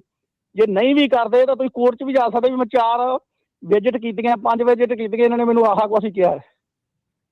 ਇਸ ਕਰਕੇ ਬਹੁਤ ਵਧੀਆ ਤੁਸੀਂ ਸੇਵਾ ਕਰ ਰਹੇ, ਸੁਣੀ ਜਾਈਦਾ। ਹੁਣ ਮੈਂ ਤਾਂ ਘਰੇ ਹੁੰਦਾ, ਮੈਂ ਤੁਰਿਆ ਫਿਰਦਾ, ਭੱਜਿਆ ਫਿਰਦਾ, ਤਾਂ ਮੇਰਾ ਸਾਹ ਜਿਹਾ ਚੜਿਆ। ਆ ਬਲੱਡ ਵਾਲਾ ਜਿਵੇਂ ਕਹਿੰਦੇ ਨਾ, ਸ਼ੂਗਰ ਵਾਲਾ, ਇਹ ਇਲਾਜ ਆ ਭੱਜਣਾ। ਅਸੀਂ ਜਦੋਂ ਮੈਡੀਕਲ ਕਰੀਦਾ ਅਸੀਂ ਇੱਥੋਂ ਅਪਡੇਟ ਕਰੀਦਾ, ਤੁਹਾਨੂੰ DMV ਜਾਣ ਦੀ ਲੋੜ ਨਹੀਂ ਪੈਂਦੀ। DMV 'ਚ ਅਪਡੇਟ ਹੋ ਜਾਂਦਾ, ਤੁਹਾਨੂੰ ਕਨਫਰਮੇਸ਼ਨ ਨਾਲ ਦੇਈਦੀ ਹੈ ਕਿ ਤੁਹਾਡਾ ਅਪਡੇਟ ਹੋ ਗਿਆ। ਸੋ ਡੋਂਟ ਵਰੀ, ਅਸੀਂ ਅਪਡੇਟ ਕਰ ਦਈਦਾ। ਅਤੇ ਬਾਕੀ ਰਹਿ ਗਈ ਗੱਲ ਦੂਸਰੀ ਇਹ ਕਿ ਆਪਾਂ ਜਿਹੜਾ ਇਹ ਦੇਖੋ ਸਿਸਟਮ ਇਸ ਵੇਲੇ ਜਿਹੜਾ ਹੈ ਨਾ, ਹਰ ਇੱਕ ਜਿੱਦਾਂ ਆਪਾਂ ਕਨਫਿਊਜ਼ਨ 'ਚ ਆ ਕਿਉਂਕਿ ਜਿਹੜੀਆਂ ਸਰਕਾਰਾਂ ਆ ਨਾ, ਪਹਿਲਾਂ ਇਹ ਯੂਜ਼ ਟੂ ਸੀਗੀਆਂ ਵੀ ਇੱਕ ਹੌਲੀ ਹੌਲੀ ਕਾਨੂੰਨ ਬਣਨਾ ਸ਼ੁਰੂ ਹੋਇਆ, ਹੌਲੀ ਹੌਲੀ ਕੰਮ ਸ਼ੁਰੂ ਹੋਏ, ਹੌਲੀ ਹੌਲੀ ਆਹ ਹੋਈ, ਹੌਲੀ ਹੌਲੀ ਆਹ ਹੋਈ। ਹੁਣ ਜਿਹੜੀ ਅੱਜ ਦੀ ਸਰਕਾਰ ਆ ਤੇ ਅੱਜ ਦੀ ਜਿਹੜੀ ਟੈਕਨੋਲੋਜੀ AI ਜਿਹਨੂੰ ਆਪਾਂ ਕਹਿੰਦੇ ਆ, ਤੇ ਨਾਲੇ ਅੱਜ ਦੀ ਸਰਕਾਰ ਜਿਹੜੀ ਅੱਜ ਦੀ ਆਪਣੀ ਮੌਜੂਦਾ ਅਮਰੀਕਾ ਦੀ ਸਰਕਾਰ ਆ ਤੇ AI ਆ, ਇਹ ਨਾ ਇੱਕੋ ਜਿਹੀ ਸਪੀਡ ਨਾਲ ਕੰਮ ਕਰਦੇ ਆ ਦੋਨੋਂ ਜਣੇ। ਸੋ ਇਸ ਕਰਕੇ ਅੱਜ ਦੀ ਤਰੀਕ ਦੇ ਵਿੱਚ ਜਿਹੜੇ ਹਾਲਾਤ ਬਦਲ ਰਹੇ ਆ, ਉਹ ਆਪਾਂ ਆਹ ਪ੍ਰੋਗਰਾਮ ਕਰ ਰਹੇ, ਆਪਾਂ ਨੂੰ ਇਹ ਨਹੀਂ ਪਤਾ ਵੀ ਆਪਾਂ ਪ੍ਰੋਗਰਾਮ ਦੇ ਬਾਅਦ 'ਚ ਜੋ ਆਪਾਂ ਇੱਥੇ ਗੱਲਾਂ ਕਰਕੇ ਗਏ ਆ, ਆਪਾਂ ਨੂੰ ਪ੍ਰੋਗਰਾਮ ਤੋਂ ਬਾਅਦ ਉਹ ਗੱਲਾਂ ਸੱਚੀਆਂ ਕਿ ਨਹੀਂ ਰਹਿਣੀਆਂ। ਸੋ ਇੰਨੀ ਜਲਦੀ ਸਾਰਾ ਕੁਝ ਚੇਂਜ ਹੋ ਰਿਹਾ। ਸੋ ਆਈ ਥਿੰਕ ਜਿਹੜੇ ਈਵਨ ਜਿਹੜੇ ਕੰਮ ਕਰ ਰਹੇ ਆ ਲੋਕੀ, ਜਿਹੜੇ DMV 'ਚ ਆ ਜਾਂ ਹੋਰ ਕਈ ਥਾਵਾਂ 'ਤੇ ਕੰਮ ਕਰ ਰਹੇ ਆ, ਲਾਅ ਇਨਫੋਰਸਮੈਂਟ ਦੇ ਵਿੱਚ ਕੰਮ ਕਰ ਰਹੇ ਆ, ਉਹਨਾਂ ਨੂੰ ਵੀ ਇੰਨਾ ਕੁਛ ਨਹੀਂ ਪਤਾ ਹੈਗਾ। ਉਹ ਵੀ ਆਪਣੇ ਵਰਗੇ ਇਨਸਾਨ ਹੀ ਹੈਗੇ ਆ, ਉਹ ਵੀ ਇੱਕ ਜੌਬ ਕਰ ਰਹੇ ਹੈਗੇ ਆ। ਸੋ ਉਹ ਵੀ ਕਿਤੇ ਨਾ ਕਿਤੇ ਮੈਂ ਕਹਿ ਦਿਆਂ ਵੀ ਉਹ ਵੀ ਫਸੇ ਹੁੰਦੇ ਆ, ਵੀ ਉਹਨਾਂ ਨੂੰ ਵੀ ਪੂਰੀਆਂ ਚੀਜ਼ਾਂ ਦਾ ਪਤਾ ਨਹੀਂ ਹੁੰਦਾ। ਇੱਕ ਸਾਡੇ ਕਮੈਂਟ ਵੀ ਕਰਦੇ ਆ ਰਮਨ ਭਾਜੀ ਆਪਣੇ, ਕਹਿੰਦੇ ਵੀ ਜਿਨ੍ਹਾਂ ਕੋਲ ਗ੍ਰੀਨ ਕਾਰਡ ਜਾਂ ਸਿਟੀਜ਼ਨ ਆ ਉਹੀ ਆਨਲਾਈਨ ਚੇਂਜ ਕਰ ਸਕਦੇ ਆ। ਕਹਿੰਦੇ ਵੀ 2 ਵੀਕ ਪਹਿਲਾਂ ਮੈਂ ਚੇਂਜ ਕਰਾਇਆ। ਸੋ ਹੁਣ ਪਤਾ ਨਹੀਂ ਉਹਨਾਂ ਨੇ ਕਿਸ ਕਮੈਂਟ ਪਾਇਆ ਹੈਗਾ। ਜੇ 1-2 ਵਾਰੀ ਹੁੰਦਾ ਤੁਸੀਂ ਘੱਟੋ ਘੱਟ ਸੁਪਰਵਾਈਜ਼ਰ ਨਾਲ ਗੱਲ ਕਰ ਸਕਦੇ ਆ। ਉਹਨੂੰ ਕਹੋ ਮੈਨੂੰ ਸੁਪਰਵਾਈਜ਼ਰ ਨਾਲ ਗੱਲ ਕਰਾਉਣੀ ਆ, ਹੈ ਨਾ। ਸੋ ਉਹ ਕੋਈ ਚਾਰਜ ਨਹੀਂ ਹੁੰਦਾ। ਆਪਣੇ ਬੰਦੇ ਗੱਲ ਨਹੀਂ ਕਰਦੇ, ਹੈ ਨਾ। ਆਪਾਂ ਕਮੈਂਟ ਲਿਖਣ ਲਈ ਤਾਂ ਪੂਰੇ ਸ਼ੇਰ ਬਣੇ ਹੁੰਦੇ ਆ, ਜਦੋਂ ਕਿਸੇ ਆਫਿਸ ਜਾਂਦੇ ਆ ਫਿਰ ਬਿਲਕੁਲ ਆਪਾਂ, ਹੈ ਨਾ, ਠੰਡੇ ਪੈ ਜਾਂਦੇ ਆ ਜੀ। ਭਾਜੀ ਆਪਾਂ ਕਮੈਂਟ ਲਈ ਵੀ ਨਹੀਂ ਸ਼ੇਅਰ ਬਣਦੇ ਯਾਰ। ਨਹੀਂ ਉਹ ਵਾਲੇ ਨਹੀਂ, ਇਹ ਵਾਲੇ ਕਮੈਂਟਾਂ ਗਲਤ ਕਮੈਂਟਾਂ ਦੀ ਗੱਲ ਕਰਦੇ। ਫੇਸਬੁੱਕ ਵਾਲੇ ਕਮੈਂਟ ਆਪਣੇ ਕੋਲ ਜਿੰਨੇ ਮਰਜ਼ੀ ਕਰਾ ਲਓ। ਸੈਮ ਹਾਂਜੀ, ਸਤਿ ਸ਼੍ਰੀ ਅਕਾਲ to all of them, you know. ਅੱਛਾ ਸਰ, ਮੈਂ ਗੱਲ ਕਰਨੀ ਕਿ ਅਸੀਂ ਰੋਜ਼ ਇਹੀ ਅਪਡੇਟ ਅਮਰੀਕਾ ਦੀ ਗੱਲ ਕਰਦੇ ਹਾਂ, DMV ਔਰ ਨੌਨ ਡੋਮਿਸਾਈਲ। ਅਸੀਂ ਇੱਕ ਦਿਨ ਪ੍ਰੋਗਰਾਮ ਰੱਖੀਏ ਕਿ ਸਿਕਿਉਰਿਟੀ ਸਕੈਮ ਦਾ ਵੀ ਕੀ ਹੋਣਾ ਚਾਹੀਦਾ, ਕਿਉਂਕਿ ਮੈਂ ਖੁਦ ਅਡਿਕਟਡ ਹੋਇਆ ਸਕੈਮ ਦੇ ਨਾਲ, ਹੈ ਨਾ। ਮੈਂ ਓਨਰ ਆਪਰੇਟਰ ਹਾਂ ਵੈਸੇ। ਕੀ ਕਰਦੇ ਸਕੈਮਰ ਅੱਜ ਕੱਲ੍ਹ, ਕੀ ਕਰ ਰਹੇ ਆ, ਤੁਹਾਡੀ ਨਾ ਈਮੇਲ ID ਨੂੰ ਹੈਕ ਕਰ ਰਹੇ ਨੇ, ਠੀਕ ਹੈ। ਉਹ ਸਾਰੇ ਇੰਡੀਆ ਜਾਂ ਪਾਕਿਸਤਾਨੀ ਕੁਛ ਵੀ ਜਿਹੜੇ ਵੀ ਲੋਕ ਨੇ, ਹੈ ਨਾ, ਉਹ ਈਮੇਲ ID ਤੁਹਾਡੀ ਹੈਕ ਕਰਕੇ ਉਹ ਕੀ ਕਰਦੇ ਨੇ, ਉਹ ਬਿਲਕੁਲ ਬਲੋਕ ਨਹੀਂ ਕਰਦੇ, ਪਾਸਵਰਡ ਚੇਂਜ ਨਹੀਂ ਕਰਦੇ। ਉਹ ਤੁਹਾਡੀ ਈਮੇਲ ਤੇ ID ਬੁੱਕ ਹੈਕ ਕਰਕੇ ਉਹ ਫਿਰ ਲੋਡ ਬੁੱਕ ਕਰਦੇ ਆ, ਜਿਹੜੇ ਆਫਟਰ ਟਾਈਮ ਜਿਹੜੇ ਹੁੰਦੇ, ਜਿੱਥੇ ਬ੍ਰੋਕਰ ਕੋਈ ਵੀ ਹੋ ਗਿਆ, NFI ਜਾਂ JB ਜਿਹੜੇ ਹੈਗੇ ਆ ਨਾ, ਕਿਉਂਕਿ ਉਹ 'ਚ ਬ੍ਰੋਕਰ ਨੂੰ ਤੁਸੀਂ ਕੋਲ ਨਹੀਂ ਜਾਂਦੇ, ਉਹ ਐਪ ਦੇ ਥਰੂ ਹੀ ਬੁੱਕ ਕਰ ਲੈਂਦੇ। ਤੁਹਾਡੀ ਈਮੇਲ ID ਦੀ ਕਨਫਰਮੇਸ਼ਨ ਆਉਂਦੀ ਹੈ। ਉਹ ਕੀ ਕਰਦੇ ਨੇ, ਜਦੋਂ ਈਮੇਲ ਕਨਫਰਮੇਸ਼ਨ ਆਉਂਦੀ ਰਾਈਟ ਟਾਈਮ ਉਹਨੂੰ ਬਲੋਕ ਕਰ ਦਿੰਦੇ ਨੇ, ਉਹ ਡਿਲੀਟ ਕਰ ਦਿੰਦੇ ਨੇ, ਕਿਉਂਕਿ ਤੁਹਾਨੂੰ ਪਤਾ ਨਹੀਂ ਲੱਗਦਾ, ਕਿਉਂਕਿ ਤੁਸੀਂ ਤੇ 24 ਘੰਟੇ ਈਮੇਲ ਤੇ ਦੇਖ ਨਹੀਂ ਸਕਦੇ। ਉਹ ਕੀ ਕਰਦੇ ਨੇ, ਤੁਹਾਡਾ ਈਮੇਲ ਤੁਹਾਡੀ ਬਲੋਕ ਕਰ ਦਿੰਦੇ ਨੇ ਕਿ ਤੁਹਾਨੂੰ ਜਿਹੜੀ ਕਨਫਰਮੇਸ਼ਨ ਆ ਰਹੀ ਉਹ ਦੇਖੀ ਨਹੀਂ ਜਾਵੇ, ਉਹ ਲੋਡ ਬੁੱਕ ਕਰ ਲੈਂਦੇ ਨੇ। ਫਿਰ ਉਹਨਾਂ ਦੀ ਈਮੇਲ ਬਲੋਕ ਕਰਕੇ ਤੁਹਾਨੂੰ ਕੋਈ ਵੀ ਬ੍ਰੋਕਰ ਰੀਚ ਆਊਟ ਨਹੀਂ ਕਰ ਸਕਦਾ। ਉਹਦਾ ਬੈਸਟ ਤਰੀਕਾ ਹੈ ਕਿ ਅਸੀਂ ਸਾਰੇ ਓਨ ਆਪਰੇਟਰ ਨੂੰ ਦੱਸਿਆ ਕਿ ਆਪਣੀ ਈਮੇਲ, ਕਿਉਂਕਿ ਅਸੀਂ ਵੀ ਲਰਨ ਕਰਦੇ ਹਾਂ ਡੇਲੀ, ਹੈ ਨਾ, ਕਿ ਲਾਈਫ ਹੀ ਲਰਨਿੰਗ ਹੈ, ਡੇਲੀ ਦਾ ਪ੍ਰੋਸੈਸ ਹੀ ਲਰਨਿੰਗ ਹੈ। ਨਵੀਂ ਚੀਜ਼ਾਂ ਸਿੱਖਦੇ, ਕੋਈ ਵੀ ਇੰਟੈਲੀਜੈਂਟ ਨਹੀਂ ਹੈਗਾ, ਹਰ ਕੋਈ ਬੰਦਾ ਐਵਰੀਡੇ ਲਰਨ ਕਰਦਾ। ਮੈਂ ਵੀ ਲਰਨ ਕਰਦਾ। ਮੈਂ ਕਿ ਸਾਰਿਆਂ ਨੂੰ ਅਸੀਂ ਦੱਸਣਾ ਚਾਹੀਦਾ, ਜਿੰਨੇ ਵੀ ਓਨ ਆਪਰੇਟਰ ਨੇ, ਜਿੰਨੇ ਵੀ ਕੋਈ ਆਪਣੇ ਬੰਦੇ ਨੇ, ਸਾਰੇ ਈਮੇਲ ਆਪਣੀ ਸਭ ਤੋਂ ਪਹਿਲੇ 2 ਵੇ ਔਥੈਂਟੀਕੇਸ਼ਨ ਲਗਾ ਕੇ ਰੱਖਣ। ਕਈਆਂ ਨੇ ਲਗਾਈ ਵੀ ਹੋਏਗੀ, ਕਈਆਂ ਕੋਲ ਨਹੀਂ ਲੱਗੀ ਹੋਏਗੀ, ਮਿਸਮੈਚ ਹੋਏਗੀ, ਪਰ ਸਾਨੂੰ ਸਿਕਿਉਰਿਟੀ ਪਲੱਸ ਮੇਜਰਮੈਂਟ ਦੱਸਣੀ ਚਾਹੀਦੀ ਲੋਕਾਂ ਨੂੰ ਕਿ ਹਰ ਲੋਕੀ ਇਹੀ ਕੋਲ ਕਰਨਗੇ DMV ਮੈਂ ਜਾਵਾਂ ਨਾ ਜਾਵਾਂ। ਕੋਈ ਅਸੀਂ ਪ੍ਰੋਸੈਸ ਵੀ ਨਵੀਂ ਚੀਜ਼ ਦੱਸਣੀ ਚਾਹੀਦੀ ਹੈ ਕਿ ਅਪਡੇਟ ਅਮਰੀਕਾ, ਕਿ ਅਸੀਂ ਕਿਸ ਤਰ੍ਹਾਂ ਸਿਕਿਉਰਿਟੀ ਨੂੰ ਅਪਡੇਟ ਕਰੀਏ, ਕਿਸ ਤਰ੍ਹਾਂ ਦਾ ਲਿੰਕ ਨਾ ਨੱਪੀਏ। ਕਿਉਂਕਿ ਅੱਜ ਕੱਲ੍ਹ ਕੀ ਕਰਦੇ ਨੇ, ਉਹ ਕਹਿੰਦੇ ਕਿ ਹਾਂ ਹਾਈਵੇ ਪੈਕੇਜ ਆ ਗਿਆ, ਇਹਨੂੰ ਕਲਿੱਕ ਕਰ ਦਿਓ, ਬ੍ਰੋਕਰ ਨੇ ਤੁਹਾਨੂੰ ਭੇਜਿਆ ਵਾ, ਉਹ ਲੱਗੇਗਾ ਤੁਹਾਨੂੰ ਕਿ ਹਾਂ ਵੀ ਔਨ ਬੋਰਡਿੰਗ ਹੈਗੀ ਹੈ, ਪਰ ਔਨ ਬੋਰਡਿੰਗ ਨਹੀਂ ਹੁੰਦੀ, ਉਹ ਈਮੇਲ ਦੀ ਔਥੈਂਟੀਕੇਸ਼ਨ ਤੁਹਾਡੇ ਕੋਲ ਮੰਗਦਾ। ਫਿਰ ਇਹੀ ਮੈਂ ਗੱਲ ਦੱਸਣਾ ਕਿ ਲੋਕਾਂ ਨੂੰ ਇਹ ਵੀ ਪਤਾ ਹੋਣਾ ਚਾਹੀਦਾ ਜੀ। ਹਾਂਜੀ, ਠੀਕ। ਤੁਸੀਂ ਨਾ ਮਿਸ ਕਰਦੇ ਆ, ਆਪਾਂ ਅੱਗੇ ਕਵਰ ਵੀ ਕੀਤਾ, ਪਰ ਸਾਡੇ ਜਿਹੜੇ ਕੀ ਹੁੰਦਾ ਨਾ, ਮੈਂ ਦੱਸਦਾ ਹਰਜੋਤ ਜੀ, ਪ੍ਰੋਬਲਮ ਕੀ ਹੈ ਨਾ, ਹੋਰ ਵੀ ਸ਼ੋਅ ਸੁਣਿਆ ਕਰੋ, ਹਨਾ। ਖਾਸ ਕਰਕੇ ਜਿਹੜੇ ਟਰੱਕਰਸ ਆ, ਉਹਨੂੰ ਕੱਲਾ ਵੀਰਵਾਰ ਵਾਲਾ ਹੀ ਕੱਲਾ ਸੁਣਦੇ ਆ। ਆਪਾਂ ਬਾਕੀ ਦੇ ਦਿਨ ਵੀ ਪ੍ਰੋਗਰਾਮ ਇਸ ਦੇ ਵਿੱਚ ਇਹ ਸਾਰੀਆਂ ਜਿਹੜੀਆਂ ਚੀਜ਼ਾਂ ਕਰਦੇ ਰਹਿੰਦੇ ਆ। ਬਾਕੀ ਚਲੋ ਕੋਈ ਨਹੀਂ, ਤੁਸੀਂ ਦੱਸਤਾ, ਉਸ ਦੇ ਲਈ ਜਿਹੜਾ ਧੰਨਵਾਦ। ਸਸਪੀਸ਼ੀਅਸ ਈਮੇਲਸ ਨੂੰ ਨਾ ਕਲਿੱਕ ਕਰਿਆ ਕਰੋ, ਬਚਾ ਰੱਖਿਆ ਕਰੋ ਆਪਣਾ। ਯਾਰ ਰਾਜਕਰਨ, ਇੱਥੇ ਮੈਂ ਇੱਕ ਗੱਲ ਕਰਦੇ ਹਾਂ ਕਿ ਜਿਹੜੀਆਂ ਈਮੇਲ ਹੈਕ ਹੋਣੀਆਂ ਜਾਂ ਈਮੇਲ ਦਾ ਪਾਸਵਰਡ ਹੋਣਾ ਜਾਂ ਇਹ ਚੀਜ਼ਾਂ ਹੋਣੀਆਂ, ਡੈਫੀਨੇਟਲੀ ਇੱਕ ਚੀਜ਼ ਬਿਲਕੁਲ ਸਹੀ ਕਹੀ ਹੈ ਇਹਨਾਂ ਨੇ ਕਿ ਟੂ ਪੀਸ ਔਥੈਂਟੀਕੇਸ਼ਨ ਜਿਹੜੀ ਆ ਉਹ ਜ਼ਰੂਰ ਚਾਹੀਦੀ ਆ। ਤੁਹਾਡੀ ਔਥੈਂਟੀਕੇਸ਼ਨ ਈਵਨ ਕੋਡ ਆਵੇ ਫਿਰ ਤੁਸੀਂ ਉਹ ਔਥੈਂਟੀਕੇਸ਼ਨ ਚਾਹੀਦੀ। ਆਪਾਂ ਕਈ ਵਾਰੀ ਉਹ ਜ਼ਿਆਦਾ ਚਿਕ ਤੋਂ ਆਪਾਂ ਕਹਿੰਦੇ ਚਲ ਛੱਡੋ ਪਰੇ ਕੀ ਲਾਉਣੀ ਆ। ਸੋ ਇਸ ਕਰਕੇ ਔਥੈਂਟੀਕੇਸ਼ਨ ਚਾਹੀਦੀ ਆ। ਦੂਸਰੀ ਗੱਲ ਇਹ ਆ ਕਿ ਜਿਹੜੀ ਡਿਲਾਇਲਾ ਲਾ ਦੇ ਵਿੱਚ ਗੱਲ ਹੋ ਰਹੀ ਆ ਕਿ ਫੋਰਨ ਡਿਸਪੈਚ ਸਰਵਿਸਿਜ਼ ਦੀ ਬਹੁਤ ਜ਼ਿਆਦੀਆਂ ਕੰਪਲੇਂਟਸ ਜਿਹੜੀਆਂ, ਰਾਜਕਰਨ ਮੈਂ ਪਿਛਲੇ ਵੀਕ ਜਿਹੜੀ ਤੁਹਾਨੂੰ ਸ਼ਾਇਦ ਮੈਂ ਕਿਹਾ ਸੀਗਾ ਕਿ ਪਿਛਲੇ ਫਰਾਈਡੇ ਮੇਰੀ ਗੱਲਬਾਤ ਹੋਈ ਸੀਗੀ, ਹਾਈਵੇ ਐਪ ਦੇ ਨਾਲ ਮੀਟਿੰਗ ਸੀਗੀ। ਜੀ। ਹਾਈਵੇ ਐਪ ਦੇ ਨਾਲ ਮੀਟਿੰਗ ਦੇ ਵਿੱਚ ਉਹਨਾਂ ਨੇ ਪੇਸ਼ ਕੀਤਾ ਕਿ 120 ਲੋਡ ਫਰਵਰੀ 'ਚ ਚੋਰੀ ਹੋਏ ਆ। ਜਿਹੜੇ ਉਹਨਾਂ ਨੂੰ ਰਿਪੋਰਟ ਹੋਏ ਆ। ਅੱਛਾ ਜੀ। ਤੇ ਉਹਦੇ ਵਿੱਚ 80% ਜਿਹੜੇ ਲੋਡ ਚੋਰੀ ਹੋਏ ਆ ਉਹ ਨਾਨ ਡੋਮਿਸਾਈਲ ਲਾਇਸੈਂਸ ਵਾਲੇ ਉਹਦੇ ਵਿੱਚ ਇਨਵੋਲਵ ਹੈਗੇ ਆ, ਤੇ ਉਹਦੇ ਵਿੱਚੋਂ ਅਬਾਊਟ 90% ਜਿਹੜੇ ਲੋਡ ਆ ਉਹ ਸਾਡੀ ਕਮਿਊਨਿਟੀ ਨਾਲ ਅਟੈਚ ਆ। ਅੱਛਾ। ਹਾਂਜੀ, ਸੋ ਇਹ 90%। ਹਾਂਜੀ, 80% 120 ਦੇ ਵਿੱਚੋਂ 80% ਨਾਨ ਡੋਮਿਸਾਈਲ ਦੇ ਨਾਲ ਅਟੈਚ ਹੈਗੇ ਆ, ਤੇ ਉਹ ਜਿਹੜੇ ਨਾਨ ਡੋਮਿਸਾਈਲ ਦੇ ਵਿੱਚ 90% ਜਿਹੜੇ ਉਹ ਸਾਡੀ ਕਮਿਊਨਿਟੀ ਨਾਲ ਕਿਤੇ ਨਾ ਕਿਤੇ ਮਿਲਦੇ ਆ। 80% ਚੋਂ ਅੱਗੇ 90% ਤੋਂ ਸਾਡੀ ਕਮਿਊਨਿਟੀ ਦਾ ਕਿਤੇ ਕਿਤੇ ਉਹ ਅਟੈਚ ਹੁੰਦੇ ਆ। ਸੋ ਇਹ ਜਿਹੜੀ ਚੀਜ਼ ਆ, ਇਹ ਜਿਹੜਾ ਤੁਹਾਡਾ ਇੱਦਾਂ ਈਮੇਲ ਦੇ ਵਿੱਚੋਂ ਜਾ ਕੇ ਲੋਡ ਬੁੱਕ ਹੋਣੇ ਆ, ਇਹ ਜਦੋਂ ਇੱਕ ਤੁਹਾਨੂੰ ਮੈਂ ਇੱਕ ਚੀਜ਼ ਦੱਸ ਦਿਆਂ, ਇਹ ਤੁਸੀਂ ਯਕੀਨ ਮੰਨਿਓ, ਅਸੀਂ ਇੱਥੇ ਰੋਜ਼ ਇਹ ਚੀਜ਼ ਦੇਖਦੇ ਔਰ ਕਰਦੇ ਆ ਕਿ ਲੋਕਾਂ ਨੇ ਇੱਥੇ ਆਉਂਦੇ ਆ, ਅਕਾਊਂਟ ਉਹਨਾਂ ਦੀ ਈਮੇਲ, ਜੇ ਉਹਨਾਂ ਨੂੰ ਕਹੀਦਾ ਨੇ ਭਾਜੀ ਆਹ ਤੁਹਾਨੂੰ ਈਮੇਲ ਆਊਗੀ, ਭਾਜੀ ਮੈਂ ਤੁਹਾਨੂੰ ਪਾਸਵਰਡ ਦੇ ਦਿੰਦਾ, ਤੁਸੀਂ ਆਪੇ ਕਰ ਲਿਓ, ਉਹ ਤੋਂ ਬਚਾਅ ਕਰੋ। ਇਹ ਸਾਰਿਆਂ ਨਾਲੋਂ ਵੱਡਾ ਜਿਹੜਾ ਤੁਹਾਡਾ ਹੈਗਾ, ਜਿਹੜੀ ਈਮੇਲ ਆ, ਤੁਸੀਂ ਈਮੇਲ ਇੰਡੀਆ ਦੇ ਡਿਸਪੈਚਰ ਨੂੰ ਦਿੱਤੀ ਆ, ਉਹਨੂੰ ਸਾਰਾ ਕੁਝ ਦਿੱਤਾ ਆ, ਕੀ ਗਾਰੰਟੀ ਆ ਕਿ ਤੁਹਾਡੀ ਈਮੇਲ ਹੈਕ ਨਹੀਂ ਹੋਈ? ਉਹ ਇੰਡੀਆ ਵਾਲਾ ਡਿਸਪੈਚਰ ਤੁਹਾਡੇ ਨਾਂ ਤੇ ਲੋਡ ਬੁੱਕ ਕਰਕੇ ਤੁਹਾਡੀ ਈਮੇਲ ਚੋਂ ਡਿਲੀਟ ਕਰਕੇ ਉਹ ਲੋਡ ਬਾਹਰ ਦੇ ਦੇਵੇ, ਕਿਸੇ ਨੂੰ ਕਰ ਦੇਵੇ, ਤੁਹਾਨੂੰ ਕੀ ਪਤਾ ਉਸ ਚੀਜ਼ ਦਾ? ਸੋ ਅਸੀਂ ਕਿਸੇ ਵੀ ਚੀਜ਼ ਨੂੰ ਇਹ ਕਹਿੰਦੇ ਆ ਕਿ ਅਸੀਂ ਖਿਲਾਫ ਨਹੀਂ ਹੈਗੇ ਕਿਸੇ ਦੇ, ਅਸੀਂ ਕਿਸੇ ਦੇ ਵਿਰੋਧ 'ਚ ਨਹੀਂ ਹੈਗੇ, ਪਰ ਸਿਕਿਉਰ ਯੋਰਸੈਲਫ। ਜਦੋਂ ਤੁਸੀਂ ਆਪ ਦੀ ਈਮੇਲ ਦਾ ਪਾਸਵਰਡ ਦੇ ਰਾਜਕਿਰਨ, ਇਹ ਇੱਕ ਮਤਲਬ ਕਿ ਐਡੀ ਕੁ ਵੱਡੀ ਪ੍ਰੋਬਲਮ ਹੈਗੀ ਆ, ਜਿਹੜੀ ਈਮੇਲ ਆਈਡੀ ਦਾ ਪਾਸਵਰਡ ਆ, ਜਿਹੜਾ drug and alcohol clearing house ਆ, ਅੱਜ ਦੀ ਤਰੀਕ 'ਚ ਅਜੇ ਵੀ ਲੋਕੀ ਆਪਣਾ ਈਮੇਲ ਆਈਡੀ ਪਾਸਵਰਡ ਦੇ ਦਿੰਦੇ ਆ ਵੀ ਮੇਰੇ ਡਰੱਗ ਐਂਡ ਅਲਕੋਹਲ 'ਚ ਲੌਗਇਨ ਕਰਕੇ ਉੱਥੇ ਮੇਰੀ ਕੁਐਰੀ ਜਿਹੜੀ ਐਕਸੈਪਟ ਕਰ ਲਈ, ਜਾਂ ਕਰ ਲਈ, ਜਾਂ ਉਹ ਕਰ ਲਈ। ਅਜੇ ਤੱਕ ਇਹ ਕੰਮ ਚੱਲ ਰਿਹਾ ਹੈਗਾ, ਔਰ ਵੱਡੇ ਪੱਧਰ ਤੇ ਚੱਲ ਰਿਹਾ ਹੈਗਾ। ਜਿਹੜੇ ਪਰਮਿਟਸ ਵਾਲੇ ਹੈਗੇ ਆ, drug and alcohol drug testing services ਹੈਗੀਆਂ, ਉਹਨਾਂ ਨੂੰ ਲੋਕੀ ਸਾਰਾ ਕੁਝ ਆਪਣਾ ਦੇ ਦਿੰਦੇ ਆ ਵੀ ਆਪੇ ਹੀ ਲੌਗਇਨ ਕਰਕੇ ਆਪੇ ਸਾਰਾ ਕੁਝ ਕਰਦੇ, ਮੈਨੂੰ ਨਹੀਂ ਪਤਾ ਕੀ ਕਰਨਾ ਹੈ। Thank you Raman ji, thank you ਅਰਜੋਤ ਜੀ। ਸਮਾਂ ਸਮਾਪਤ ਹੈ, ਮਿਲਦੇ ਆਪਾਂ ਅਗਲੀ ਵਾਰੀ, ਤੇ ਮਾਫੀ ਚਾਹੁੰਦੇ ਹੋਰ ਕਾਲਸ ਆਪਾਂ ਨਹੀਂ ਲੈ ਸਕਦੇ, ਤੇ ਧੰਨਵਾਦ ਸਭ ਨੂੰ, ਪਿਆਰ ਭਰੀ ਸਤਿ ਸ਼੍ਰੀ ਅਕਾਲ ਜੀ। ਸਤਿ ਸ਼੍ਰੀ ਅਕਾਲ।